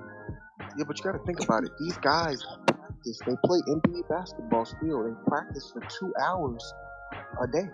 Do you hear me? So I'm not saying he can't do it in spurts, but I feel like if he does it for an 82 game season and then in the playoffs, no one plays 82 games with his. Let's say 70 games, right? Let's say he takes some breaks, he gets like a few bruises, misses some time, right? Still 70 games and like what 150 days, 180 days. That's a lot. You got to think about it also, right? Okay, I'll give you the hottest point guard in the league. I'll give you the hottest point guard in the league right now, right? John Morant, right? I would say John Morant's the hottest point guard in the league right now, right? I agree. Mm-hmm. You do know he's not on pace to play 70 games, right? Yes. He missed some time.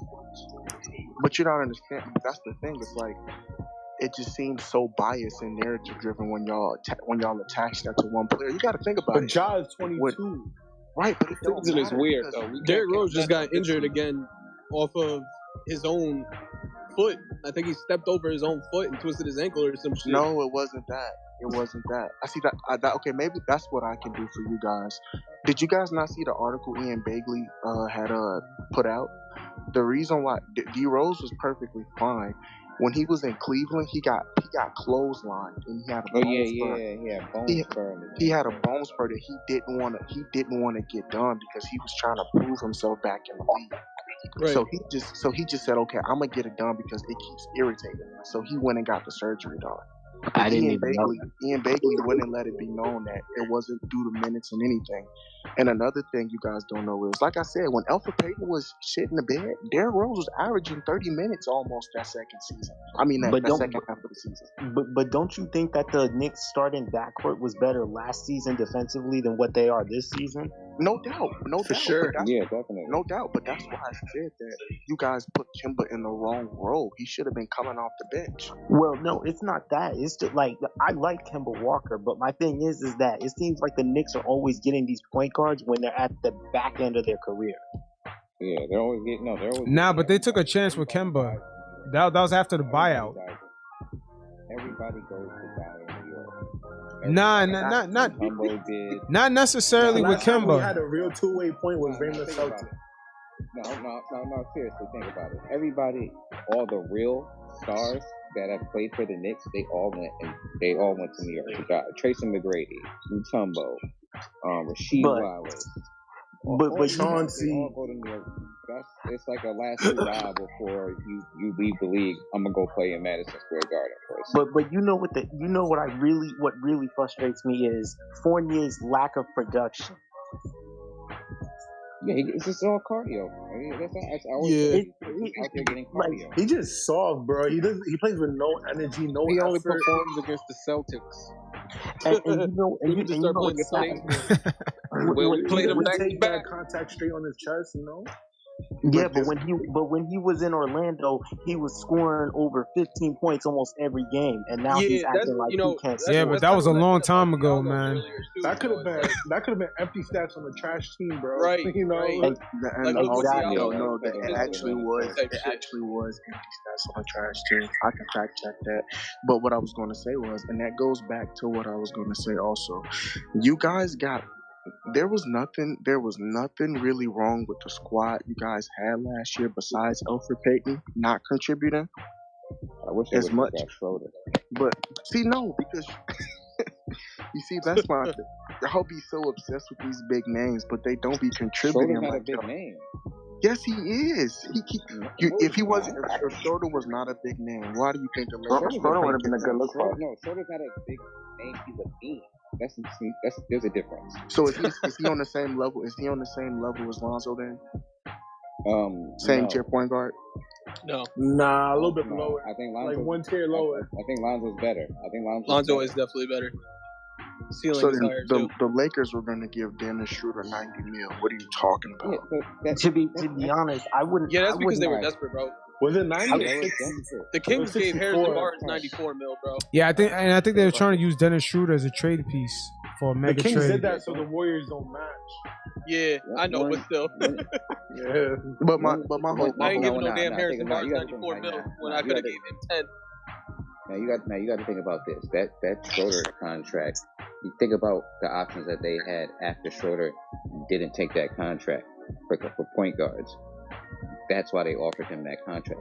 The I mean, point guard right now, market was dry. Right now, they wish Schroeder would have signed because they wouldn't have Westbrook right now playing like shit. Right now, they wish Schroeder would have signed. Okay, Well, how about this, right? Okay, let's just name some other guards. Okay. Even with Schroeder, they would have had more people. They would have had more cap room to sign more people. What do you think your With guys' that offense? contract they gave Schroeder. What do you guys think your offense will look like right now with John Wall? The offense. I don't know. confident in that. I I haven't think seen it him would play be like different 2 with years. Kim, like than it is with Kimber. Yeah, I was about to say it looked the same. All right. Okay. Nah, I think Wall. I think these but guys defensively with Wall, I think he would be better. With Wall defensively, the Knicks would be better, but I don't know about offense because Wall really he don't got no game outside of just finishing in the paint. Right. Right. Okay. Right. Hear me out. Okay. So this is making my point. Okay. So we already know Westbrook is ass, right? Okay. Yes. There's no debate. Westbrook. Okay. So Hmm. okay, you guys They said should've did the Buddy you guys, Hield you guys trade said instead. you guys said you would settle for Dennis Schroeder, right? I don't know about that. I'd rather De'Aaron Fox than Dennis Schroeder. But the thing is, De'Aaron Fox is I De'Aaron mean, Fox is Schroeder's better playing than bad too. Kemba. Nah, but this is going off who's available to us at the time. I don't think. Oh, that's a fact. I'll That's a take fact. Schroeder Then over. De'Aaron Fox is Fox. literally playing bad right now. I don't know if you guys don't know, Well, but well, he can't yeah, make right. it. Yeah, he is I playing know. horribly Well, right now. I know. De'Aaron Fox is not a jump shooter. He's a slasher. That's his But game. if you don't have a point guard who can shoot threes, then the offense goes to trash.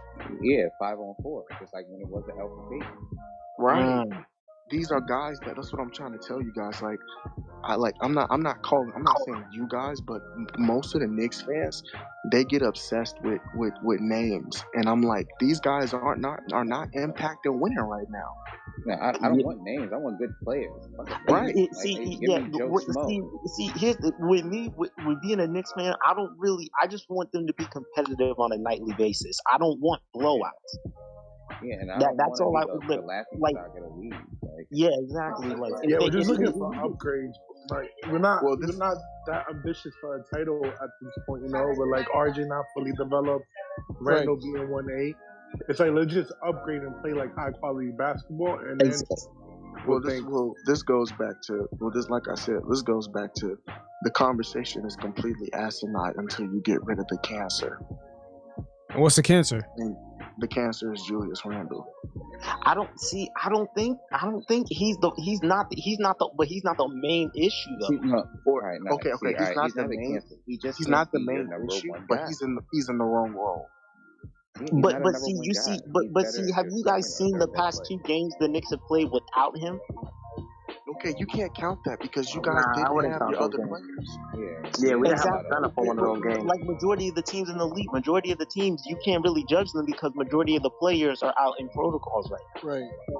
I'm telling you right now, I kid you not. What's his name? His name is I know you guys probably seen him. Evan Fournier is a cancer over Julius, but I mean, I'm not gonna say at this point that. I mean, Julius, that first you're game, we went 8 for 42 from 3. You can't. I mean, that's a travesty. And that second game, we started the game with no starting center. Exactly. You're right. So like that sample size is too small, and it's not. We weren't a complete team. Wait, what are you Right, talking and about in the also, playoffs? okay, his name is Anthony Dahanu. I don't know if you guys know him, but think about this. Okay, so I like the Rooks. You hear me out? I like the Rooks. I like Mcbride. I really like Grimes. I really like Grimes too. Grimes is right. But the thing is, I noticed those guys play better when they have someone out there that's a floor journal and that poises them. So I'm not going to count what the Knicks look like. I'm not going to count what they look like because they didn't have a glue glider or a stabilizer like you know what I mean? Mm-hmm. Usually, and once again, like I know I'm a Derrick Rose advocate, but Derrick Rose is usually that glue guy. Like he's usually the one that poises the game, that calms it down. I felt like if Derrick Rose would have been in that lineup with the kids, because he liked to run with them, so if he would have been in that lineup, I feel like y'all would have figured out y'all can be Julius Randle. I swear to God. But no, we don't need Julius Randle as a number one. I don't know if I can agree with Julius that. Randle is not a number 1 nor a number 2. He's a number 3 at best. But my thing is saying that we don't need him. I don't know. What does he do on defense? Look, you got me there. I'm not gonna argue. Like right now, I would say he's not doing much. He doesn't play good. But we were the 4th seed because of Julius. But see, also what you got to look at. Look, we're not the only team that's struggling. Look at the Hawks. The Hawks are worse than us right now. Oh, true. Hey, that's a good point. That mighty 4th seed cost us, but that mighty 5th seed cost the Hawks too. Because I don't feel like they improved at all either. No, they didn't do didn't. anything with it. See, outside of relying on Trae Young, the Hawks don't really offer that much. They got 3-point shooters, but they Trae Young got to carry that team every night they play so far. Yeah, he be dropping like 50 points, but they win by like 3 points. He just dropped 56 and they lost. That's what I'm telling y'all. That was my point, though. It's like a player can drop 56, but if the players around him don't do anything, it don't matter. It's all asinine. Like, we're sitting here, we're sitting here, we're talking about, we don't need Julius Randle, but one thing with Julius Randle, you guys gotta understand is that, he turns the ball over, he's careless with the ball, but otherwise than that, in terms of rebounding and, bodying up, I say he's pretty good at that, but yeah, I can understand why y'all saying that, mainly because of, his lackadaisical ball handling. No, he doesn't need to be the primary. No, to be honest with you, I'm never. It looks like a cancer because he's like put into that role where he's constantly, handling the ball. He's not forced into the game. That's what he Julius is. Randle wanted. No, that's okay. Let me ask y'all this: how would y'all feel about R.J. Barrett being the offensive initiator, bringing the ball up? No, that didn't work before. He did that all rookie season. That didn't work before. Yeah, they should be like secondary. That would work. Like someone else. RJ Baggett should be. They should run the offense should run through the point guard.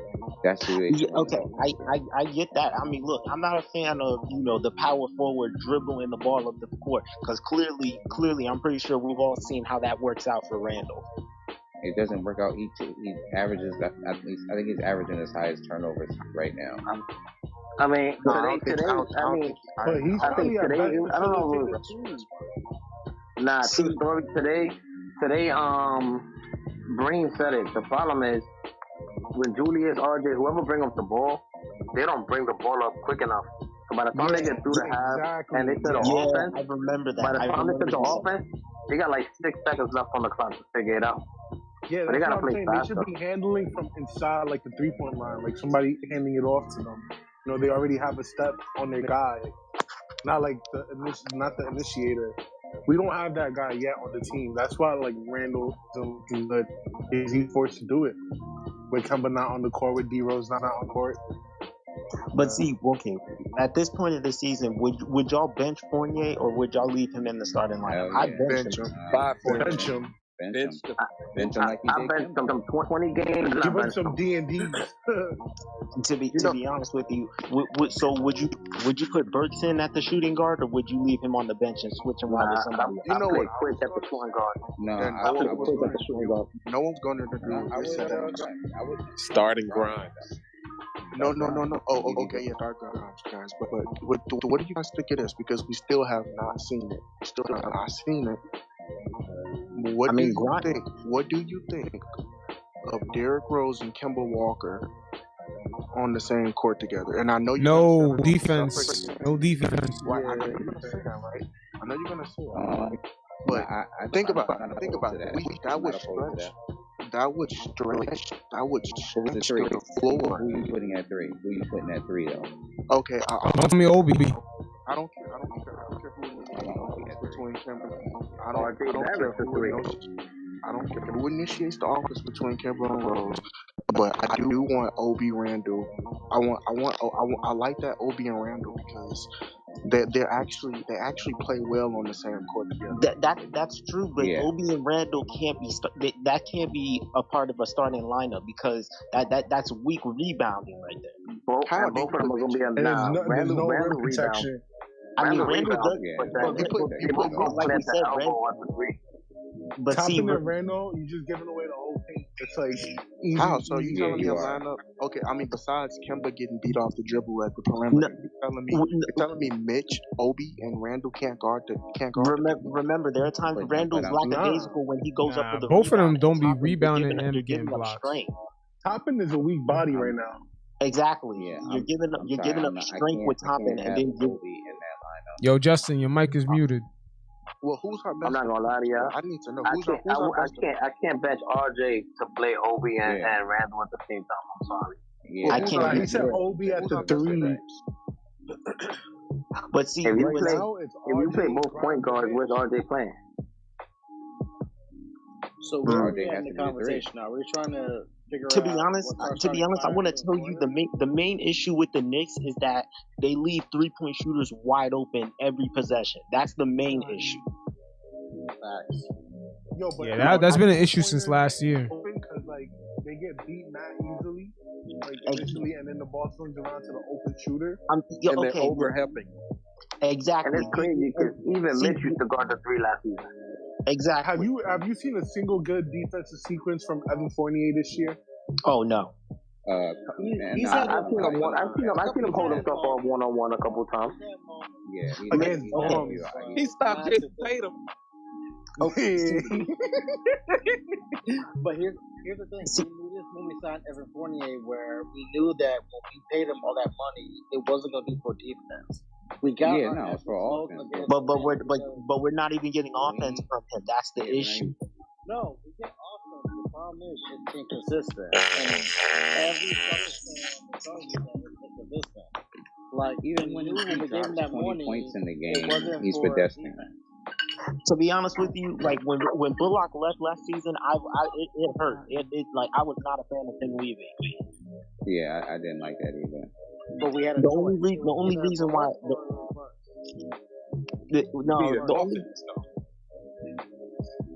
Bullock leaving moved RJ from the 2 to the 3, which like RJ killed other 2s. You know what I'm saying? Okay, wait, is RJ a 2 or a 3? This year he's playing a 3 because Evan's strong enough to play the 3, but he could play both. I mean, it's like 2 and 3 is the same thing now. It's like a wing, right? Yeah, exactly. Yeah. In his era positionless basketball, he's kind of like a 2/3, so he's kind of like a hybrid. But remember, with Bullock was the one that got his ass ate by Trey in the playoffs. Oh yeah. He was the one that was getting. Hey yo. Primary guard Trey, and Trey was getting breakfast, lunch, and dinner. But they were putting Bullock on the best perimeter player, regardless. Yeah, exactly. Yeah. Every game, he was always the best defender that was guarding the best player on the other side. Perimeter player, yeah. And I just feel like that's not fair because either way, bro, it don't matter if you lock Trae Young up or not. He's still gonna get 2 points whether it's a whistle.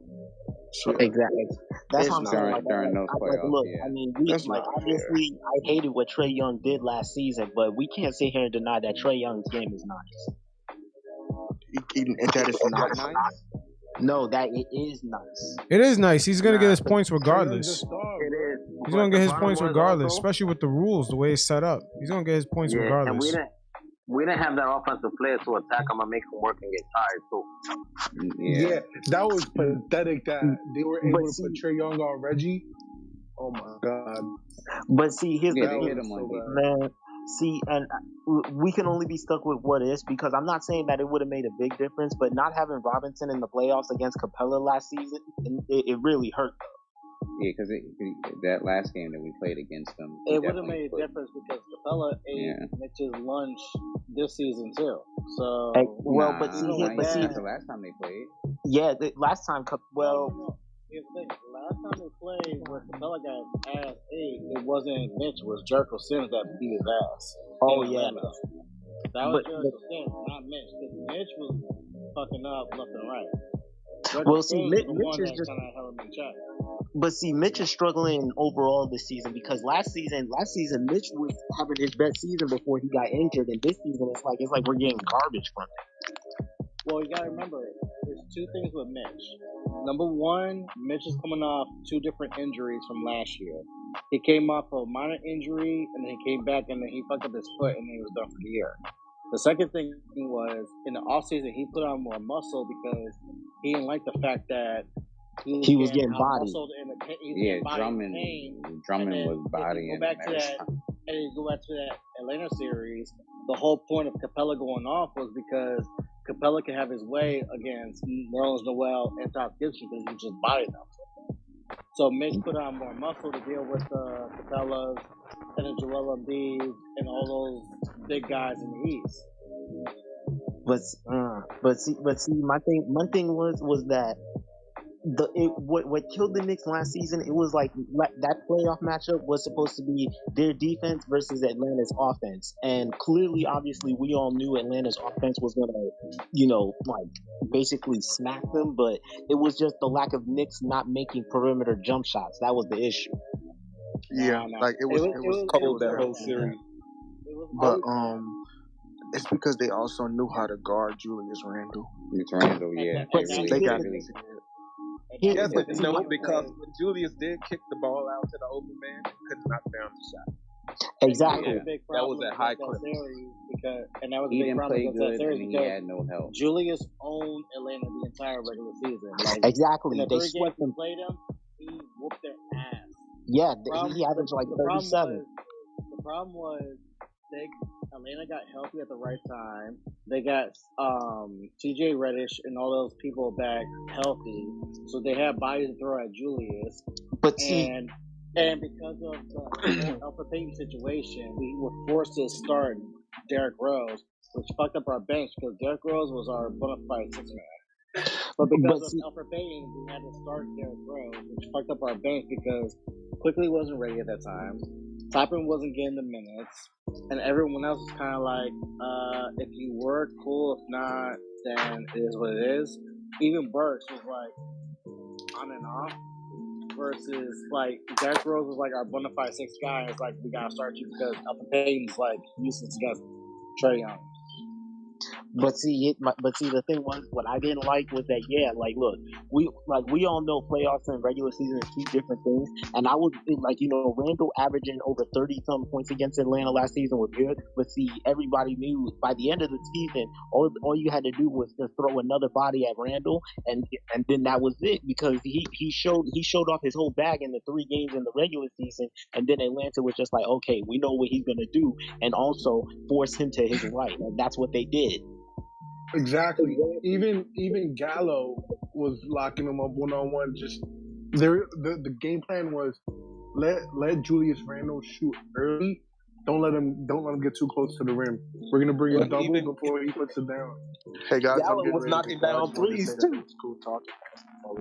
I enjoy this group chat. I was gonna let you. I'm getting ready to bail out though, man. Y'all be safe out here, all right? All right, man. Stay up. Bro, take care, y'all. All right, for sure.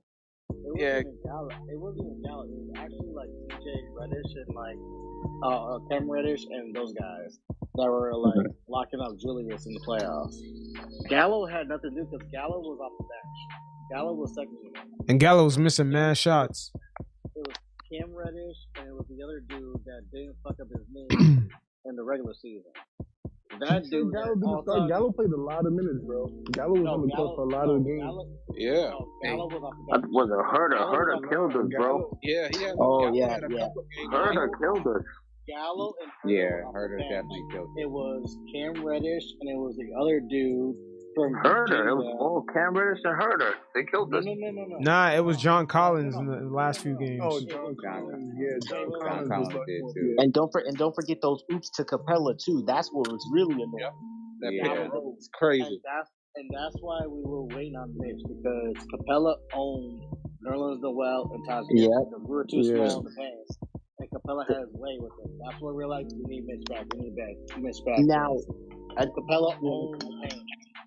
Now, that's why we lost against Atlanta. Now, what pains me to say, I'm praying that they turn it around. But I'm telling you right now, with the way they're playing, they barely look like a play-in team, honestly.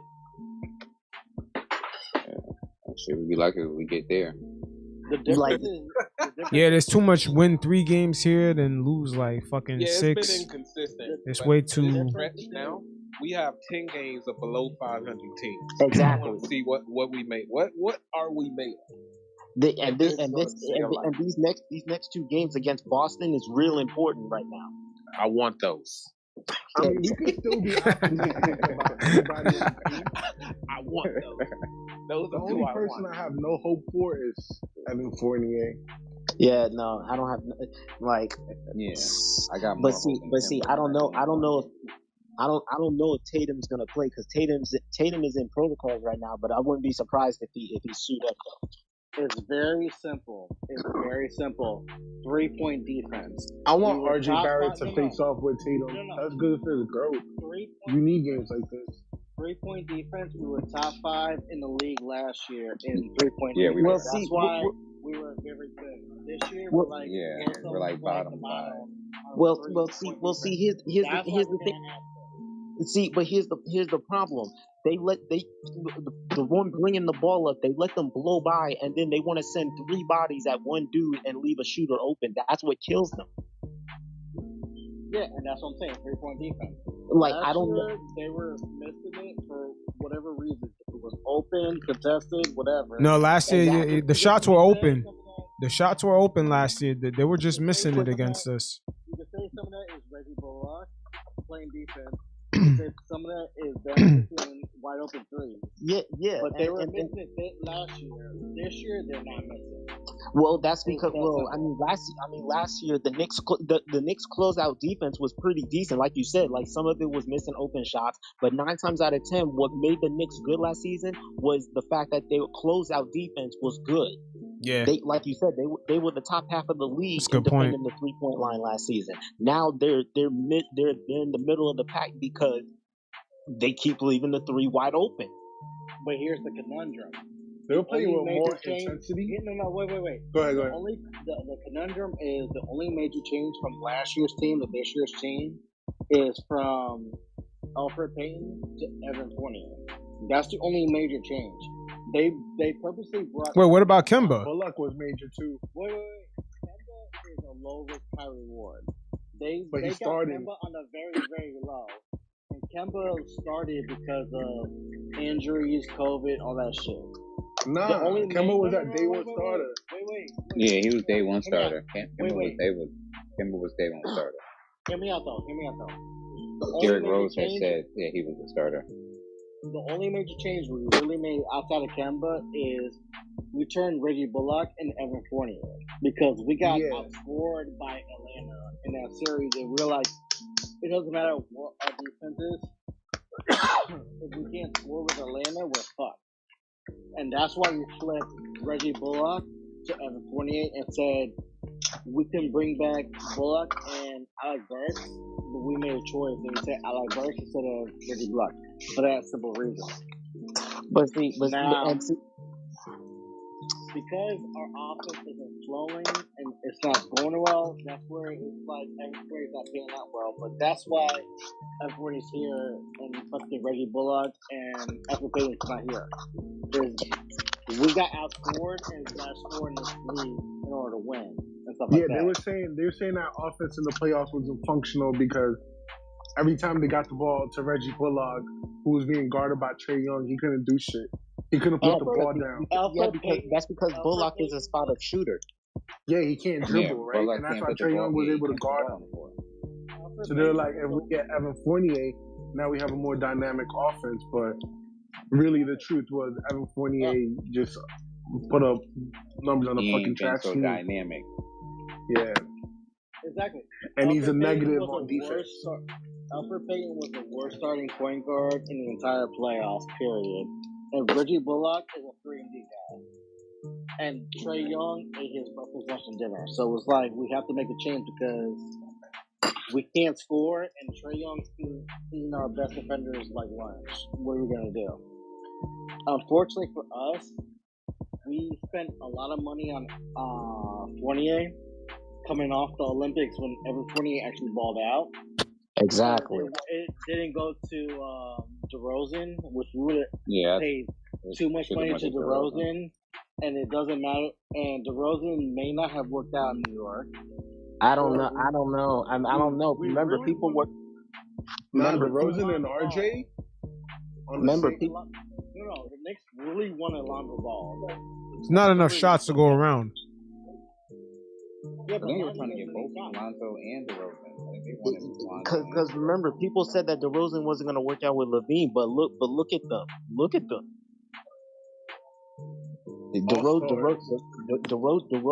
DeRozan is the main reason why Chicago is winning as much as they are. Correct. I think- Levine has taken a back seat to DeRozan. Yeah, Exactly. he's I think Robin, it's a but he's matter- probably the best Robin in the league. Yep. I think it's a matter of situation fit, and DeRozan fit better with Chicago than he did with us because you have with us you have Julius, you have RJ, you have Derrick Rose. Where does DeRozan really fit with us? But I mean, I remember, think he can make the Even decision, though but they different. tampered, they made the best decision. remember, Yeah. but see, remember, y'all not bringing this up. Remember, DeRozan didn't even want to be in Chicago. He wanted to be a Laker. Yeah. Yeah, that's what I'm saying. But the Knicks also didn't even offer him anything. And to be honest Yeah. with you, I was salty because honestly, I wanted DeRozan as a Knick. Honestly, Yeah, but we already have He RJ. didn't want to be here. We didn't even offer him. Yeah, but we already have RJ. Why are we offering DeRozan a contract? but see, here's the I mean, thing. they Because RJ could have played the two, DeRozan. I don't. Yeah. Nah, man, Like I there's said, not enough I- shots to look- go around, man. I don't know about I that. look. I feel like No, you're I gonna look. get 2 and 3. I look. I Look, wouldn't I like mind taking some shots away from Julius. He doesn't need to be scoring 26, 28. He's out scoring 18, 19, getting 7 assists. Look, I'm just DeRozan saying. made. Even if he was, it's still enough. It's still not enough shots to go around for DeRozan and That's a RJ. great point. That's on a top great of it. point. If we get DeRozan, let's say he plays a 2 or 3, and RJ has to adjust. Is that a legitimate fit? Because remember, if we get DeRozan was a legit mid-range shooter that was inconsistent from shooting threes and wasn't really a closeout guy. This year is the year that this is his Julius year that Julius had last year, where he's proving everyone wrong and saying, But yeah, I can close this shit out. I can hit game winners. I can hit whatever shot you need me to do. I can hit free throws in the clutch. DeRozan was never that guy. That's why Toronto traded him for Kawhi, because he was never that guy. And LeBron proved that in so many years, he was never that guy.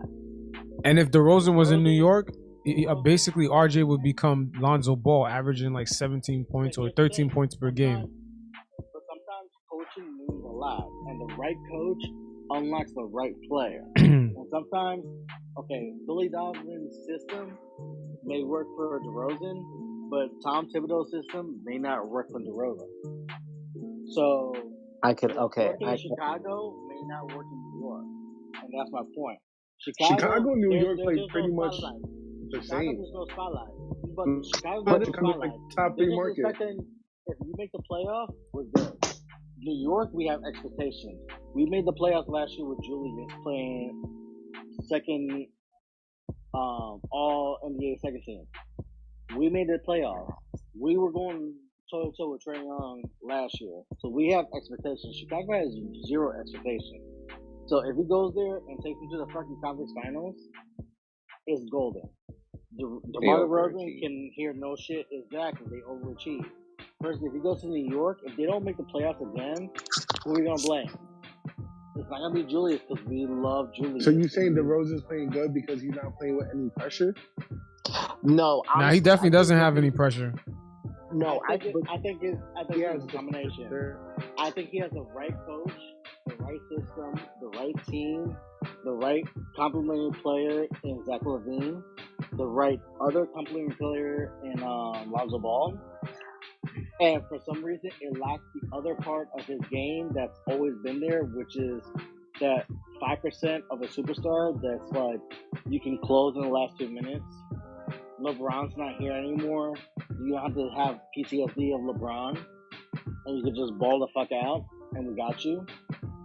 And he's just balling the fuck out. And it's just a part of his game that's like, always been there, but there's no LeBron to be his like wall block. So where you know it's why like, he's fuck mad it, different now? You know what changed in his game? Last year when he was with the Spurs, even the Spurs were saying it like they were like, DeRozan, if you won't take the next step, you gotta learn how to pass the ball. So that's when he started facilitating. He was drawing the double teams in and then passing it off. Because he was on the Spurs and they were so trash, no one really knew about it like that. And then when he got to Chicago, now he's able to find LaVine, and they're both averaging 27, 28 a game. But the Spurs don't got a Zach LaVine. The Spurs don't got Alonzo Ball. At the best, DeJounte Murray. At the best, they had DeJounte. DeJounte Murray was hurt last year. DeJounte got injured. Yeah. DeJounte got injured, and what was it, Lonnie Walker? Is your other guy got injured? So, yeah, I think so. Yeah. They didn't really have anyone except for LaMarcus Aldridge, and LaMarcus went to Brooklyn. So it was like DeMar and whatever versus. Don't even get me. But here's the thing, though. Chicago has an identity. They have a coach that has a pedigree because Billy Donovan wins. You have Lonzo Ball, you have Zach LaVine, so you have a second and third guy that you can pass it off to, and you're good. You have an identity, which is defense. You have an identity, which is defense, like my man said, which is Caruso and all them that will play defense across the board, like the Knicks did last year, where they had an identity, which was just fucking defense. And then you just say, fuck it, let's go. We have a closer in DeRozan. We have 2 guys that can score 30 points. We have guys that will love to play defense. We have Lonzo that will love to just orchestrate the offense. And then it's just whatever. It's free flowing because we're not supposed to be here. I mean, I hear everything you're saying, but I still think that if we chose to get DeRozan over Evan Fournier, and like that would have been a significant upgrade. I think Julius would have been good. RJ would have been good. No. RJ would have not been good. RJ would have been Lonzo Ball, averaging 13 points per game. I'm telling you. DeRozan would have been eating well. Randle would have been eating. See, I don't like. But see, one thing I don't like is that I don't like that they're trying to convert RJ into a simple 3 and D guy. I don't like that. Me neither. RJ's game is driving to the basket, which he did tonight. That is the RJ Barrett we saw tonight is the RJ Barrett that I want to see on a consistent basis. With the 2 games he's been there. Exactly, but we don't get that because I don't like Randle too much. Exactly, because you put and I think RJ feels comfortable when he has the ball in his hands up top the perimeter and then just driving to the basket, send somebody up or getting the bucket. And that would have been our problem. Our problem would have been if we would have locked that. If we would have got DeRozan, Who's closing in the last 2 minutes? Who's getting the shots? Is it DeRozan? Yeah, Is it DeRozan Julius? becomes your number Yeah, one. No. DeRozan. But listen. Is it DeRozan who we just got? Is it Julius who was second team All NBA, who proved that he's a guy, or is it RJ who's shown that if you give me the ball and I drive, good things happen? I think That's I the think problem. that's a I think I take the I Rosen. got an answer. I got an answer. And And it definitely be the same it, thing and it'd be is- DeRozan, and it'd be DeRozan for this one reason. We've seen time and time again, Randle getting that last shot and not delivering. At the end of quarters, they run the same play for him to get the ball and for him to Sometimes take he the doesn't last even shot. get the shot up. Again, Well, and most times, he doesn't keep in mind the clock, and he doesn't even get the shot off on time most of the time. So no, I'd rather have DeRozan taking that shot. Well, see, and I agree with DeRozan taking the shot, but see, with Randle, the thing is that one, like we talked about before, Randle's lackadaisical ball handling, and two, he doesn't. That's where I feel the point guard is supposed to be like, okay, here, I'm gonna get the ball in, I'm gonna get the ball to you, and then pay attention to how much time you got. That I feel like that right there is the point guard's responsibility to set that play up if it is gonna be Randle to take that last shot. Randle can't hit the shot. Last year, y'all remember Burks took about like the same number of game-winning shots as Randle. D-Rose took a bunch too. But see, at this point, you have to say that Burks has proven that he could be a late game clutch player. Yeah, so the point is like just because D-Rose is on the team doesn't mean you're taking something away from Randle. Randle never had it, you know. Exactly, but see, my thing is that right now, what's really irritating me is that we need production from the shooting guard, and we're not getting that. And that's why I'm saying right now, if like you got to make serious consideration to either bench Fournier or you got to make that man stay in the gym and put up over 1,000 shots to get his act together. That ain't happening. Yeah, I know it ain't happening. He's stuck in his ways, man. He's 10 years in. He's already paid. You know, Mark Jackson would have benched his ass. Yo, Mark Jackson will never coach in the league, man. He said that shit about the LGBT community, man. The NBA shadow banned him. Yeah, no, but he's still compensating. He is, but he made the mistake of being in Golden State and saying that Bible Belt shit. I'm like, damn, bro. Once he said that, I knew it was over, and then they fired him. San Francisco is the capital of LGBT. Yeah, I don't know why he got on that Bible thumping shit. Wait, but here's the thing though. Don't forget that Mark Jackson developed Steph Curry and Klay Thompson. Okay, thank you. And Curry loved the Bible thumping. Yeah, that's the funny thing. The whole team loved the Bible thumping shit. See, nobody brings that up. Yeah, of course they're not gonna bring that up. Yeah, but say what you want about the Bible thumping. Say what you want about Mark Jackson's like philosophy. All he did was bring up Steph Curry, bring up Klay Thompson, bring up Draymond Green. He developed those players. And I'm agreeing with you. I'm just stating the reason why he's not coaching. That's all I'm saying. The reason why he's not coaching. I don't agree with it, but I'm just telling you the reason. But see, I'm telling you, if I'm him, I wouldn't let that happen to me. I bring up players and then they develop the right way, and then somebody else want to come in and take my success. I wouldn't let that happen to me. It got that's Mark Jackson. No, but Steve Kerr did take him to the next level. Yeah, Steve Kerr had the right system. Yeah, but Steve Kerr inherited a championship-winning team. Mark Jackson did the hard job, which was develop. Exactly. Yeah, he laid the foundation. He laid the foundation for their defense. No. Probably built up everything besides like the top 2-3 floors. You know what I'm saying? No. Wait. Steph Curry had all the ankle injuries known to man. Mark Jackson made sure that Steph Curry was good to where whatever the ankle injuries, they got that solved. They drafted Klay Thompson. They drafted Draymond Green. They drafted Harrison Barnes. They drafted smartly. Mark Jackson was in charge of their development to where they got better every year. They challenged the Spurs that 1 year. They beat the shit out of the Clippers when the Clippers were supposed to be something. And then when Mark Jackson fucked up, when Steve Kerr took over, he took over a team that you have a potential top 10 player in Steph Curry. You have a potential top 20 player in Klay Thompson. You have something in Draymond Green. We agree with you. I don't know. But it's more than player development, player motivation. You need an actual system on that court. Yeah, and then Steve Kerr, he also swapped out David Lee for Draymond Green. The offensive system that Mark Jackson was running was the cause of them being stagnant. Bro, Curry started becoming like the unanimous MVP Curry under Steve Kerr. You know? What's up, boys? I get it. What's going on? Yo, I just want to say something funny real quick, if you don't mind. So, my jackass just spilled. I just made a whole vodka drink and I just spilled it fucking everywhere. But y'all can you better link that shit up. Oh yeah, I'm about to grab a Pamplemousse LaCroix. You know what I'm saying? With the Steve Kerr thing, all I'm saying is it's like when Phil Jackson inherited Doug Collins' teams. When Phil Jackson took over the Bulls. When he had Jordan, when he had Pippen, when he had Horace Grant, when he had B.J. Armstrong. You inherited a championship-winning team. All you needed to do was tweak the entire system, and that was that. And that's exactly what Steve Kerr did, which was Mark Jackson developed these players to where these boys can ball. They balled out against San Antonio.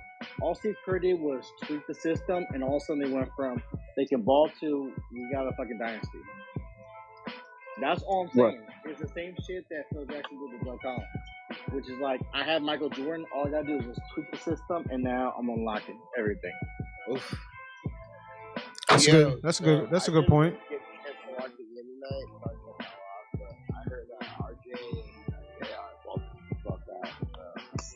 Yeah, they definitely did. Shooting like 60%. And it's so funny to me when people on Knicks Twitter. Yeah, it's so funny that like they're like, "Oh, dude, they switch up every day." Like everything about New York is about loyalty, man. Like I'm a fucking Jets fan my whole life. You know, like the worst Thanksgiving of my life was the Buck Fumble, bro. You know what I'm saying? Like, you gotta stay loyal. I feel sorry for you, bro. We got so many young fucking players. And it's so funny to me because like I'm a Duke fan because I'm from North Carolina, but my whole family's from New York and shit. And it's like Kentucky guys playing with Duke guys, like, you know, mixing together, and it's fantastic. And we have so much talent. Like, sky's the limit for the Knicks, and that's all I gotta say because I'm a Texas female, real quick. But Bing Bong, go Knicks. All right, bet. Well said. Well said. God, hey, man. I don't even do that. I'm gonna take a drink for y'all real quick. Got my Pamplemousse in here. Yo, this dude, what is that? Some Henny? What are you pouring up over there? So it's a mixture of Pinnacle Vodka and Pamplemousse LaCroix. Yo, you living good over there, man. I mean, I'm at my parents' shit, I hate vodka and I hate LaCroix, but desperate times call for desperate measures. I'm fucking Scotch guy, you know what I'm saying? Nah, you mean good times call for good measures. And from that heavy ass pour that we heard, man, you measuring good, man. Oh, you already know. Yeah, I drink like that. As an experienced drinker, yeah, bro. I mean, I hate that. I'm an alcoholic for real. Like, that's the first step of the program. You know what I'm saying? The first step. Yo, Russell Westbrook is such an ass, y'all. I can't believe y'all wanted Russell Westbrook. Fuck Russell Westbrook. No, I ain't never say that. I ain't never say that I wanted Westbrook. Oh, he's tripping me out. I'm watching the Kings and Lakers right now. He's disgusting. Lakers fans are definitely hyped. Westbrook is washed. Antonio Bryant. As a Knicks fan, The other day against the Jets. Oh my God. I live in DC. I'll tell you this for a fact. I live in DC. I'm about to DC fans, when DC fans are like pretty much like begging anyone to take Russell Westbrook off their hands, be like, I will hand you him on a silver platter. I will pay 50 cents. Yeah, for a bag of Skittles. Wait, hold up. It's red flags up their ass. When like wait. I'm begging you to take him off our hands because A, we don't want to pay his contract because he's making like at least $30 million a year. He's not 44. Okay, hold on real quick. Okay, so I'm looking at this right now. This is so unrealistic. I'm looking. Russell Westbrook got 0 turnovers, and it's almost the end of the third quarter. Is that realistic? Damn, did the game even start yet? The fuck? 0 turnovers? He has As 0 turnovers, and it's almost the end of the third quarter. As someone that has league pass, He's reffing the game? consistent all year. They've been Alright, boys, I'm out. One last thing. All right. Lakers fans have been begging to trade him all year. They do not like him. They're pissed at Washington for the fact that they fleeced him to get Westbrook off their fucking books. They're pissed. Yeah, they did fleece him. They are pissed. So it's like the 0 turnovers. Trust. As a Knicks fan, he went off on us in the Garden, and we were like, whatever. That's your one game of the year that's going to go off on us. Have fun with that. Right. But see what? But see what? Yo, Henry, mute your speaker, man. Oh, you speaking? I thought you was on the phone. Oh no, man! But see, here's the thing, though. Westbrook's not the only issue, bro. Westbrook is not the only issue with that team. No, just like the Knicks. The biggest issue is your defense. Yeah, dude, I'm telling you, how many times the Lakers they get exposed in the paint, dude. Yeah, they're letting everybody blow past them. It's just see that's and it's so sad, man, because like I hate seeing the fact that LeBron is literally 37 years old and he still got to backpack that team. Yeah, that was It's not just the bank. It's a matter that they traded KCP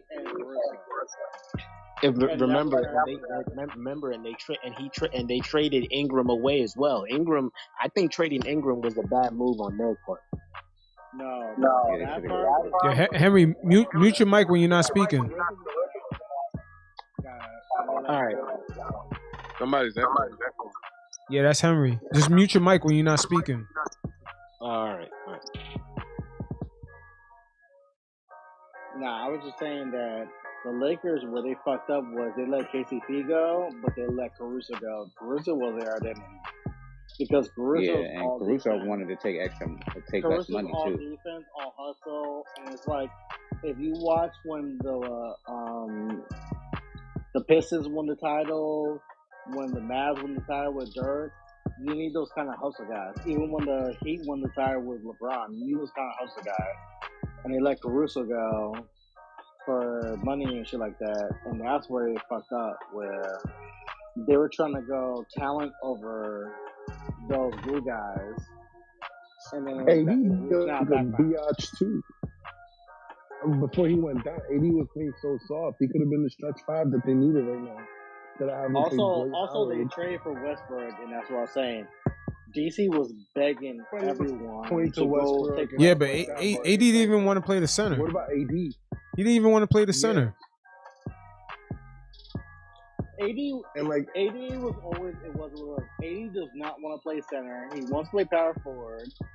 You knew that when you traded for him, where he does not want to play center, but they still trade for him because AD is still, when he's healthy, a top 10 player. But you gotta be a professional and do it in spurts, like do it in closing moments. It is what it is. It's like the same thing that Boston did in 2008 when they were like, you know what, Ray Allen may not be the best shooting guard in the world, but guess what? When he's healthy, Ray Allen can go toe-to-toe with Kobe Bryant. Kevin Garnett may not be the best power forward in the world, but guess what? When he's healthy, he can go toe-to-toe with Tim Duncan. And they won a title, and they came very, very, very, very close to win the second title with that shit. And sometimes you just gotta ride your gut, and sometimes you gotta roll a dice and go, you know what? I'm trying to win a dice with this. And that's exactly what the Lakers do. To be honest, that Celtics team kind of underperformed. I have LeBron. But they teamed up at the end, so. Wait, who? And that's what the Lakers are doing right now. The Lakers are doing, I have LeBron, I have AD. I'm rolling the dice for AD, but fuck it. I'm going to roll the dice right now with Russell, but fuck it. I know I traded away Caruso. They should have went with the Buddy Hield trade. That would have went along a lot. Facts, right there. To be honest with you, I was expecting that trade to happen. I was surprised it didn't. Yep, that's the shooter that they needed. Instead, they got Wayne Ellington. Malik Monk is not the answer. Holy shit, Wayne Ellington. They have Wayne Ellington. That's who they. No, they have Melo. Melo's actually earning his contract. Yeah, No, but don't even what talk, Don't defense? even talk to me about. Don't talk to me about Melo because Melo shouldn't have Melo's been in starting the. guy. He shouldn't Melo's have been Starting there. his vet minimum. Melo's part of the bad defense. But yeah, Melo is part of the bad defense. But Melo shouldn't have been there. Melo was gonna originally come to the Knicks, and then LeBron persuaded him to go there. Nah, no, thank you, man. Thank God that ain't happening. Melo's definitely. Can you imagine Melo and Julius? I watched Melo hit. He did for you, but they don't win. Yo, Henry, mute your mic. What does it matter? I'm just saying, for what the Lakers do offensively, they space it out with LeBron, and they try to get shooters around LeBron, where it's like 3-on-1, LeBron drive, and it's all shooters around him. Melo hits for the Lakers, and he hits at a high percentage that Melo's actually like third most important player in the Lakers. Hold my bad. Hold on. Henry, put a headset on, man. Well, I'm about to head out, so it's all good, man. All right, no doubt. All right, man. Good talking to y'all. Stay up. Be safe. All right. I'm just saying, for someone that's seen the Lakers enough, Carmelo spaces the floor enough that he gives shooting range for LeBron and Westbrook. That even if AD's out, he gives lanes to where they can shoot threes, and Carmelo hits it enough. Yeah, I would say his spacing is good, but like at the end, it's probably just like a Westbrook ass. What just happened? What just happened, bro? Is it the best? No, but What do he do?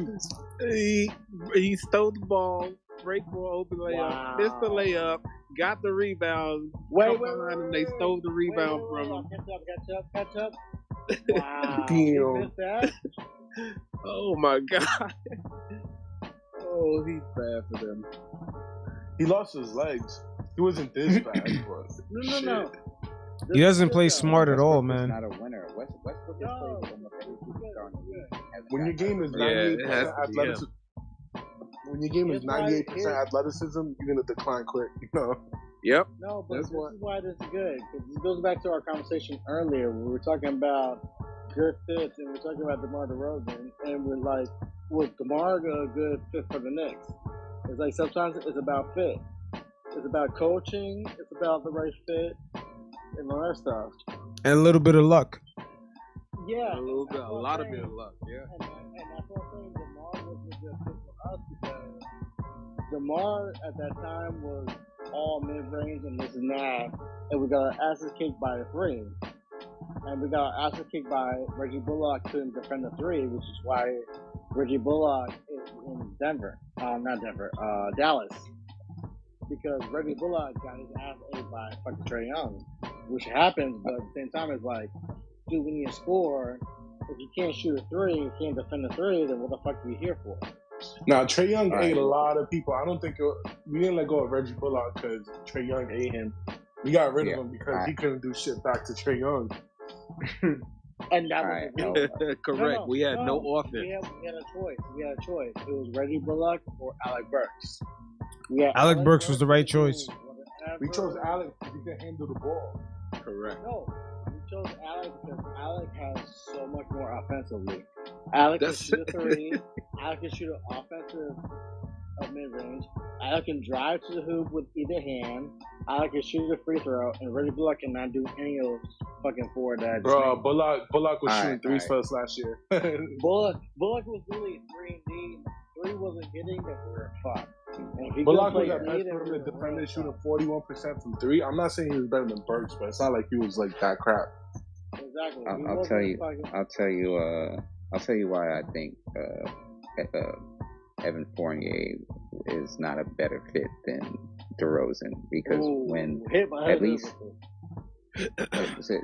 I'll think about it from this point.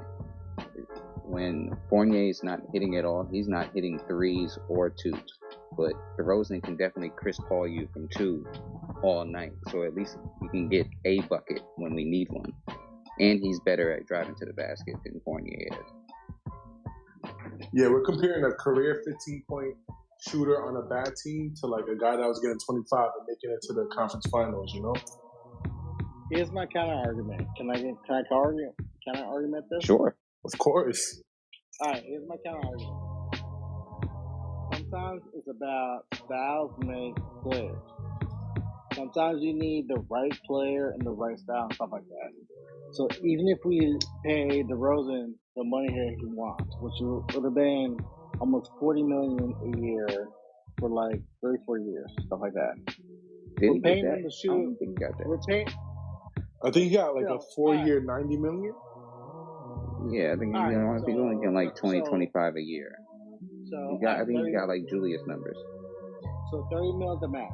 All right, here we go. We're paying 30 mil on the guy that can only shoot mid range. He does not shoot three. He does not shoot 3-pointers. He has his inconsistencies, and we saw again Cleveland and LeBron when the stakes are the highest. He fucking folds. He folds like pussy and laundry and stuff like that. He can't fucking handle it. What's Fournier's 3-point? Yo, your analogies are nuts. Yeah, that didn't make any sense, bro. By the same logic, we should not give Julius an extension. No. Hear me out. I'm getting there. So You sipping, bro. So we pay this money to Evan Fournier. Evan Fournier actually balled out in the fucking Olympics. Melo bailing out the Lakers again. But here's the thing, though. DeRozan never shown that he can actually rise to the occasion and handle these situations. Every time he's been in these situations, he's folded. This is the He's first running to year. LeBron. I mean, you can compare it to everybody that ran into Jordan. No, but hear me out though. Hear me out. I'm getting there. But hear me out. When he gets to that situation, he's actually rising to the occasion versus folding the occasion. And sometimes it comes down to coaching. If you have the right coach in the right situation, it works the fuck out. Remember, It came down to LeBron. I remember. Yeah, it really came down to LeBron. It came down to LeBron. How does Evan Fournier? Patrick Ewing would tell you all day it came down to Jordan. How's Evan Fournier better in that regard? And I will give DeRozan all the credit. DeRozan deserves all the credit because he's balling the fuck out. And he deserves less than that. The same way Julius deserved less than that last year. And let's not say he wasn't balling in those playoffs when he lost to LeBron either, because he did ball out in those games too. And he did. They just couldn't beat LeBron. My point is this, though. Sometimes the coaches make styles. Sometimes you have a coach that's like defensive oriented. That's like, I don't give a fuck what you do. We had best. fucking You're Pat playing Riley. And sometimes I need you to go. They I had don't care Jordan. Exactly, and sometimes you need a coach that goes, I don't care what you do the best defensively, we're playing offense, and I don't give a fuck. And sometimes that actually matters. And that's what I'm trying to get at, because I know Knicks fans are going, why didn't we sign DeRozan? We were trying to sign DeRozan, this and that, and this and that. Sometimes it's not the right fit, because Tibbs is an all-defensive person. So why you sign Evan Fournier, who got no defense? Because as a Knicks Listening fan, to analytics. No. And if you want to go analytics, we got DeRozan is shooting the same percentage from three as Fournier this year. Here's why. Because as a Knicks fan, in the playoffs, we got torched on offense. When we started Derrick Rose instead of Eldrick Payton on offense, because Eldrick Payton was the worst starting point guard, whatever. Once we started Derrick Rose as point guard, we had no bench mob. Because we had no bench mob, that means that they could bring Kevin Huerter, they could bring fucking Cam Reddish, they could bring fucking Danilo Gallinari. Yeah, but they had a deep bench, man. Yeah, they had. And The Hawks that offseason spent the most money in the whole league. How far you expect to get from the Hawks playing got time? you been saying you've been getting there for a minute. Listen. Niggas dragging that shit. Come on now. But the whole point is this. Mm-mm. The Hawks weren't healthy the entire year when Julius went off. So Julius had these ecstatic numbers against the Hawks and shit like that. So it's like, oh, let's go to Hawks 5. Julius went off Hawks on got held. everybody last year. No, he went off on the Hawks big time because He was put up averaging 40 like, on Dallas. He was, He he went was off on a lot of averaging people. 30. He went off He was on Brooklyn that averaging one 39. time. Yep. He went off on a lot of people last year. He was averaging 39 on He was the Atlanta most last year. improved Same as it's player. always been. But Atlanta got healthy. They changed coaches, and that's what fucked up the Knicks last year in the playoffs because all of a sudden they have Cam Reddish healthy. They have this other guy healthy, and they have guys. Yeah, Atlanta was the hottest team coming into the playoffs. They had like the What best fucked us record. up was no Mitch, and Yeah. our shooting went cold. No Mitch and our shooting went cold. That was it. JR didn't know how to deal with the double. Well, it was three things. We wasn't putting the ball in the hole, bro. It was three things. It was the close shooting. It was no Mitch because Isabella went off on us in the series, and it was Alfred Payton because Alfred Payton was the worst starting point guard in the entire playoffs. So we had to It was start just the Derrick Hawks' Rose. time, bro. They rode all the way to the Eastern Conference No. Finals. They had more depth than us. So Yep. what were you gonna do? It was just their year. It was They their had year. more talent. Derrick Rose. They spent the most money that It offseason. was Cinderella, to be honest. It was Cinderella today. Bro, we wasn't supposed to have a chance against Atlanta, bro. Like, They got just that we Yeah. won that game They was came dope. into that game the hottest team. They had made Yeah. they the hottest team in the league. Best record by far since like Christmas. Yep. They came in the hot team because they got healthy. Even though we Bro, got Trey Derrick Young Rose is healthy. also nice, bro. As much as we hate him, Trey Young The is star, nice. the legit star, biggest star. you gotta in the league. respect him, bro. That's what I'm saying. You trying to downplay the Hawks. Some niggas was nice I'm last not year, bro. downplaying Yeah. Trey Young. I'm not And the downplaying Knicks Trae went Young. cold. Don't forget that. We not went. downplaying- Julius looked horrible that entire series. And we fucking started Taj Yeah, Gibson. Julius. RJ So- went. Mm-hmm. But away. like the point you're trying to make that DeRozan wouldn't have helped us, like I don't know how what you listed proves that. Nah, DeRozan yeah, wouldn't you have bugging now. helped DeRozan is an MVP candidate this year, bro. Right No, now, yeah. No, can I? Was there any interest? Like, I don't remember There any was. link to the Knicks and I'ma the be And if real you're with gonna y'all. go out and sign Evan, why not just pay a little bit more for? Ball and not for DeRozan. The problem is this: How do you, bro? do you Man, watch what- boxing?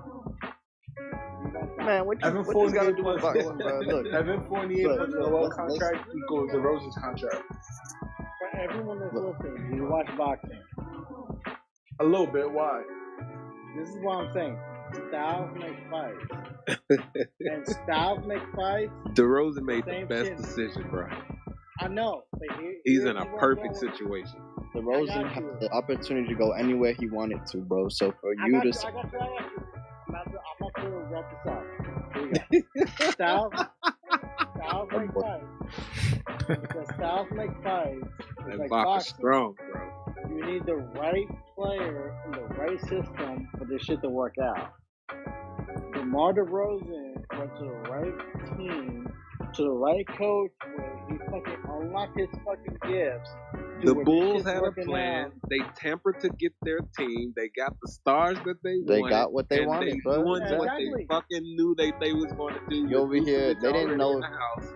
they didn't know Levine if already in DeMar tow. was gonna work. Like Yep. they just went for it, bro. They took a risk and it worked. They bro. did. Like, It worked. you over here talking about, oh, Styles make this and that, bro. DeMar would have came to the Garden, he would have hooped, regardless. Yep. Yes. Stop playing, He bro. would've. Yes, he would've. And I'm gonna be Yes, he real with would've. y'all. I'm gonna be real with y'all. I'm actually a close friend. I'm friends with Black Trade. I don't know if y'all follow Trevon on Twitter, but he's a verified analyst for the writer for the Athletic. He's actually close friends with Black Trade because they both from Compton. But I mean, y'all see he follows me or whatever. I don't know if y'all follow him or whatever. But he told me DeMar didn't even consider New York. Like he went to Chicago and enjoyed the meeting over there and wanted to go somewhere where he could hoop and get his money. And actually, Chicago actually got him for the low. Let's be real. Wait, how they got him for the low? Pay that. The Knicks wasn't going to pay that. But the Knicks, he wasn't even thinking about coming to New York, is what I'm saying. And It was that's either what I was LA or asking. Chicago. I don't remember any linkage. Yeah, there was no linkage. It was either LA or Chicago for him, and he ain't want to go to LA. He wasn't on that joining LeBron shit. Hell no. You wanna know why it's simple? You sure about that? Because he seemed like he was eager to go. Yeah, he was eager to go, but Yeah, he I never I've LeBron. seen an interview. He said he actually talked about going to the Lakers. yeah, he could have Yeah, went. they He met could at have his went. house. It was either LA or Chicago. He said Exactly. Chicago was a perfect situation, and they gave him the You money. know why? And Yeah, they he gave said him the Chicago money. wanted him more. He made the right Exactly. choice, bro. He made the right choice. He did. Yeah, he did. Yeah, he did. Yeah. He's the face of that team, and they're a contender right now. Yep. Even though they tempered to get Lonzo, Yeah, they did. they did the right thing. But I don't know. I never knew that the Knicks were really actively going after Lonzo either. They were, but They was going to pay that 4-year 80. Well, he got 84. I'm gonna be real though. I mean, if we gave Fournier 74 million, Word, why not give Lonzo? no. Yeah, I think they would. At least one of them play defense. Evans got overpaid. Fournier played D. I mean, Lonzo played D. It wasn't enough. Here's what I do respect about our front office. There are no more leaks, so we don't know what the fuck is going on. They don't leak Facts. it like they used to, bro. Like, we don't know what kind of moves they making. Or Those leaks even could if have they been try. good. Because they would have seen the fan outrage and like hold the horses. Yeah. But Nah, y'all remember? I don't know if we spoke about this before, but when Phil Jackson wanted to trade KP for Devin Booker, and then we were all Bro, we like, should have done that. fire. It was Frank Ntilikina and KP for Devin Booker, and Phoenix was with it. Phil Jackson, fucking what an And then- idiot, bro. Nah, he wanted to do it, but then he got fired the next day. That's crazy. no. I know what you're talking about. Cause Phil Jackson was ready to trade KP, and we were like, "What the fuck? We have a closer offer. Why would you trade him?" And he's like, "No, you trade him now. This now, da da da." And we Nobody brothers don't want were to be here. cancer. He didn't want to be here. I didn't want him to be. Yeah, he said. Yeah, Phil Jackson had a falling out with everybody. Nah, Phil Jackson said his brothers told him not to come to the exit meeting and like all that shit. They weren't answering his calls. I was pissed at KP. You don't want to be here? Yeah, KP was being. Wait, you mean the same brothers that let him get a black guy in his own country? Yeah. Hey, y'all can't lie though. Y'all can't lie. Yeah. The same KP brothers tried that to think force they like it. the Jokic brothers. KP tried to force his way out of New York, especially when sexual assault accusations started coming up, bro. Oh yeah, I forgot about that. Yeah, bro. When he was trying to force his way out, and it's like that's why the Knicks sold him for like $30 on the dollar. Because it was like, all right. Yeah, I was pissed we didn't get more. Who's gonna go? Nah, KP said. we weren't in a position to negotiate. KP said he asked for the trade. He found out they were shopping him. So he's like, if they don't really want me like that, just let me go. Send me away right But now. remember, we're the Knicks. You do not get the best end on fucking crazy trades and all that shit. So when Yeah, we're we trying got to trade Banyani, people, remember? we always get. Oh I don't want God. to forget that. Yeah, bro, you So shouldn't like, have brought we're that trying back. to- We Yeah, we obviously got- made remember. the right choice. Remember? James Dolan was an asswipe because Yo, Even Phil if we were Phil trying to Jackson trade is a LeBron, menace. even Yo, if Nah, we Phil's they a didn't- menace to society. James Dolan forced that trade on who was it? Wait. Glenville? Even if we tried to trade LeBron in his prime, we would get fleeced because we were the Knicks at that time, and the Knicks at that time always got fleeced. We got fleeced on the Melo shit. We got fleeced on the fucking Amari fucking free agency. We always got fleeced. James Dolan forced the Melo trade. Yeah, too. James Dolan. I was about to say that. Nah, that was a lot of James Dolan, man. And coming off a bionic knee, you will still get fleeced because we were the Knicks, and the Knicks always got fleeced in those trades. Nah, cause that's because of Steve Mills, man. Steve Mills don't know what the fuck he doing as far as basketball personnel. Steve Mills was fucking terrible. Yeah, man, he's good with business, Hey, man. but not basketball personnel. Not Steve Mills. I'm actually talk some more shit right here, bro. I'm gonna give y'all a little something. So look, my homeboy Black Trey, he's best friends with KD, and I'm gonna tell y'all the whole KD thing. Look, we ain't get KD because KD never even considered coming to the Knicks, and I'm gonna tell y'all why he ain't considered coming to the Knicks. He said People it, like, though. oh, KD, Kyrie, nah. Listen, KD ain't come to the Knicks because his So back when KD was on the Supersonics, I don't know if y'all know, but Scott Perry was working in that front office, and that draft year when KD got drafted, Scott Perry, he wanted Greg Oden. He didn't want KD. So when KD got drafted to the Sonics, he didn't fuck with Scott Perry. So when free agency came and KD was leaving the Warriors, he seen Scott Perry was in Knicks front office, and KD's agent, Rich Klein or whatever, he's a Knicks fan. He wanted KD to come to the Knicks too. It would have been a perfect whatever, blah blah blah. But Knicks 35 jersey would have been retired already. Stop playing. But KD he did not fuck with Scott Perry. So that's literally why he did not even consider coming to New York. If He that's never true, even hit up KD's New a York. bitch.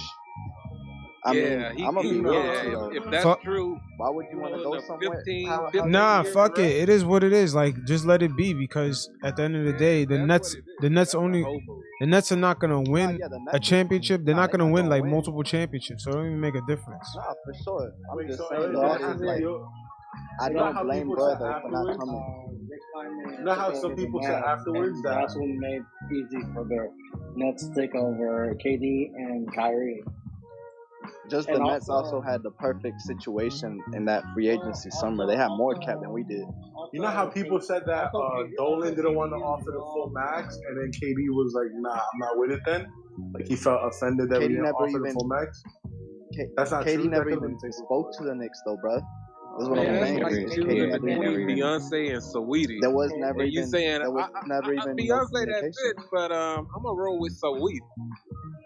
What? Yeah, That's right. a fucked up move, bro. Yeah, KD never talked to the Knicks. In fact, what fucked it up for the Knicks was DeAndre Jordan played for the Knicks the year before, and that's when the Knicks were going through all the turmoil. DeAndre Jordan told him, "Don't come here." And DeAndre ended up going to the Brooklyn Nets. Yeah, because DJ is DeAndre friends went with to the KD. Nets. DJ talked to KD and Kyrie. It was like, yeah, don't fucking come to the Nets and shit like that. And that's what changed their mind in the last minute too. Yo, fuck them bitches, man. I mean, it is what it is. Like, I'm not tripping because we weren't even in a position, even if they came over we here. wasn't even gonna get them. Yeah, man, to like, because we would have had to deal with a lot of bullshit. Yeah, like, them two niggas is too much of a headache, man. I'm sorry. Glad we did, bro. We would have been mad as hell right now. Yeah. I'm assuming that everyone in this chat right now is that hard Knicks. We Yeah, you never already get know, those man. free agents. We never get those free agents. We never have. What was the last big free agent we got? We still Amari Stoudemire. No, Yeah, but I was gonna say No, Amari. it was a trade. Yeah. even Amari had to overpay Amari. Yeah, we even did. We gave him Phoenix 100 didn't mil. have to match. And even we had to give Amari a number. Ooh, LeBron in his bag. We definitely gave Amari 100 mil. His bag probably got Rogaine in it, man. LeBron, that father time, boy. LeBron in his bag. Ooh, Sacramento in their bag too. Buddy Hill. Please, I hope Knicks you get don't that trade on for Blake first. Hill. Please, Knicks don't trade for Blake Hill. Yo, why the hell the Lakers struggling against the Kings, man? If we could trade Evan Yo, the Fournier Kings got a young squad. They remind like me a of Sam Charlotte. Nah, man, they're nothing like that. They're actually playing worse this season. Yeah, they play. Well, Charlotte is what? Charlotte 500. They 19-19. No. Sacramento has players. They have Tyrese. I Halliburton, like who can actually Sacramento ball players. I out. don't think they know how to use them. Buddy Hield can ball, but he's in the wrong They got system. Harrison Barnes. And they have Bagley who can ball, but he's They in the got wrong Bagley. Nah. Yeah, they got a squad. They just don't know how to. Sacramento Yo, need to do the Bagley same and hit do that. Sacramento's got like 4 players that can ball. Bagley has athleticism, no skills. Yeah, Bagley is whack. Bagley can ball, but he's just in the And wrong his- Halliburton, he's playing well. Exactly. Sacramento got 4 Yeah, Halliburton that nice. can ball out. Yeah, they just missed out on the playing last year, right? Yeah, Think about it. Let's they say playing well right Halliburton- now. No. I'm just saying. Think about it. It's a battle. Think if Halliburton was on the fucking Warriors. Would you be saying the same shit? About If him being Halliburton nice, was on the yeah. Warriors. Probably. If Halliburton Yo, was on the GP2 I mean, all the what's the other Warriors guy? young players. Jordan Poole? GP2 and Jordan Poole look like fucking not star, but Just like wait quality till role players. Clay and Wiseman get back. If Oh my Marvin god. Clay, Wiseman, Moses. Ooh. Moody. They got Wiseman is a walker. Well, them Wiseman boys can got a just put his squad. hand up and it's a bucket. Yeah, they got everything: shooting, defense. Man, side. Wiseman put his head up. You can't lie, bro. You The can't lie. offensive He's player a- blows right past Andrew him. Wiggins, Andrew He's Wiggins a is shitty, on his but groove, bro. Draymond gonna make up for that. And they got ballers. Yo, Golden State better hurry up and trade Wiseman, Play man. good team defense, man. They can make up for the Wiseman lack of defense. Everybody could switch. And all Wiseman got to do is hold his hands up. He's Wait. 7-1.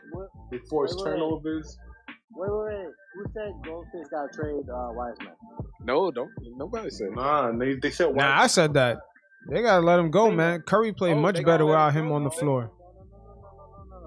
Let him go and pick Keep up who. Wiseman. Here's why Yeah, you keep don't Wiseman. trade that, man. No. Here's why you keep Wiseman. Because Clay's about to come back. He's Even a stretch 5? Shit. No. But Nah, he doesn't Clay- really stretch the floor that much. Nah, they don't use him like that. Yeah, they don't. Come on, Halliburton. Yes, he does. Halliburton ain't Because- scared, bro. No, but here's How the many thing. threes has Wiseman shot? This Nobody's scared of the Lakers. That's Yeah, the funny they thing. not. Nobody's scared of the in his Lakers. career? No, but here's the point. Clay is even 60% of the We got a player game, that he bro. is. Oh, Lakers, go ahead. Sacramento Go going at it. ahead. No, but even if Clay is a 60% of the player that he is, he still stretches the floor for Steph and Draymond and shit like that. Because he can still shoot a three, and he creates lanes for Wiggins and fucking Wiseman. And that's why you keep Wiseman. Because that's easy too. And in this day and age, in this NBA, you need easy buckets. You need the easy twos and shit like that. And Clay, even if Clay's compromised, he still hits threes. You keep that. Boy, Clay gonna no come matter back what. just as good, bro. Clay a hooper, man. That shit. No, but That Yeah, man gonna I come back believe in hooping. Clay, bro. Clay's game was never built I ain't on doubting bro at getting all. to the rim, you know. But It was Yeah, never it was built never on built on jumping. athleticism. Yeah. He was like But here's spot the up thing. shooter. He can But pull up off the dribble. Maybe on defense he goes to like 75%, but even at that he's above average defender. You know? Yeah, exactly. Hell yeah. And that's the point. Clay, regardless what you say about the injuries, can make whatever shot offensively. The difference is going to be on defense, where he can chase around LeBron or fucking KD. doesn't Nah, play but in the Clay was West still anymore. ass on defense. Yo, Stop playing. even though then, but he still makes him better. He was the primary defender on Golden State. That's no longer the same case because he can defend. Nah, but you got other But bodies though. You got Wiggins, you got That Kuminga, switch. you Why got would Moses you put Moody, Buddy Hill, GP2. But offensively, remember, you have the guy that can shoot Oh, he did 40% something from right. three, Go.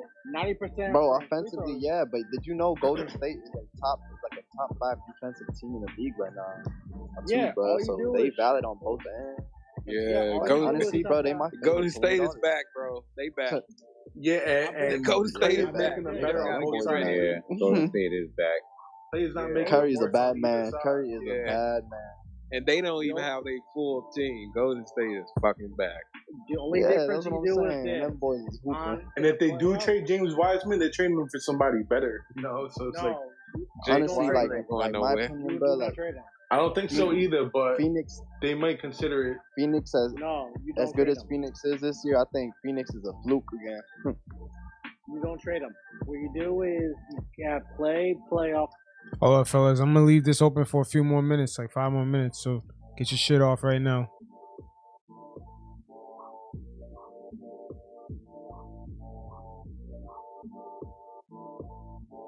Yeah, just unmute your mics.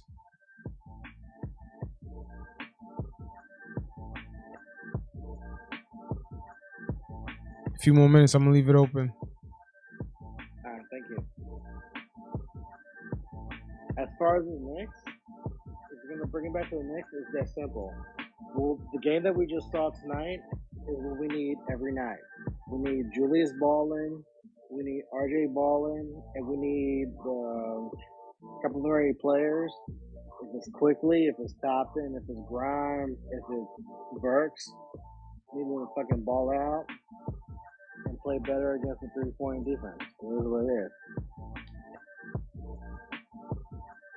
Yeah, obviously we need RJ and Julius balling to win. Those are our top two guns. But to do that, we need to make sure that they're not either one of them aren't like primary handling too much. Like they're getting the ball in the half court inside the 3-point line, and Julius isn't trying to do it himself. We know RJ could help him out, so let both of them get at it. Yeah, and just like some of them, it's just for all. It's just wait, hold on, let me say this. I want RJ, Randle, Evan, and Kemba to figure out who's the head honcho to take most of the shots, because this shit is kind of clunky, and at the same time, it leaves RJ in a weird situation where he's almost like the third fiddle. Like, it's weird. So, like a night like tonight where you don't see barely any Evan, no Kemba, you actually see RJ get in his bag. And I don't think RJ could get in his bag when all these guys are on the floor at the same time. That's why Tibbs gotta wake up, man, and finesse that lineup to showcase, RJ and Randle mainly, and make sure that Kemba and Evan understand that they're not here to take 17 shots a game. I think the key to this is Fournier. I think when Fournier is off, we got to treat Fournier the same way that we did with Alfred Payton last year, where if Alfred wasn't responding on either end for like 5 minutes or 10 minutes, you yank his ass for the entire half and you just roll with whoever else is left. And the same shit here, which is if Fournier is not fucking playing defense or even trying on defense, then yank him and go, you know what? Quickley and Grimes, I'm putting you in because at least you guys try on defense and shit like that.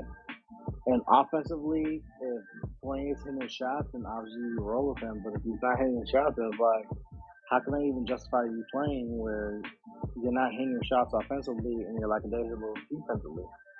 So it just comes out to the guard spot where we're deep is as shit with Quentin, with Grimes, with Quickley, even with RJ and shit like that, and just make the adjustment, which is Fournier. I know we're paying you like almost $100 million, but if you're not fucking hitting your shot, then you gotta hit the bench, dude. I doubt that's gonna happen, man, because Leon Rose, I don't think the front office is gonna let that happen. They're paying him too much money. They need to see. That's a bad look to other free agents. Like, yo, come sign for this team and find yourself on the bench. Yeah, and that's a bad look for Leon Rose. It's like, yo, you just made that signing and the shit didn't work out. But maybe they could like fake an injury, right, and tell them stew a little bit, figure out what's wrong, And I don't know.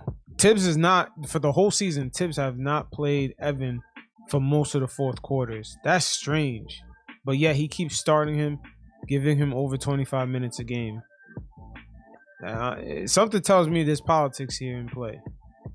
Well, I think he's hoping that he gets off to better starts and find his shooting form. Because Evan is very capable. I don't know what's holding him back. I don't know what's happening. I hope something unlocks in him soon. But to wrap it up, as you said, we have a stretch of 10 games where we need to do some damage if we're going to be serious about returning to the playoffs. And if they play like they played tonight, I agree. We can be where we want to be, but that lack of effort on defense is going to frustrate us all if they don't get it together. So it's been real, fellas. I appreciate hanging out with all you guys. All right, definitely. You guys stay up, and I'll hit you guys once again when we do another group chat like this. So everybody stay safe out there in these Rona streets. Peace. Later, guys. Later, guys.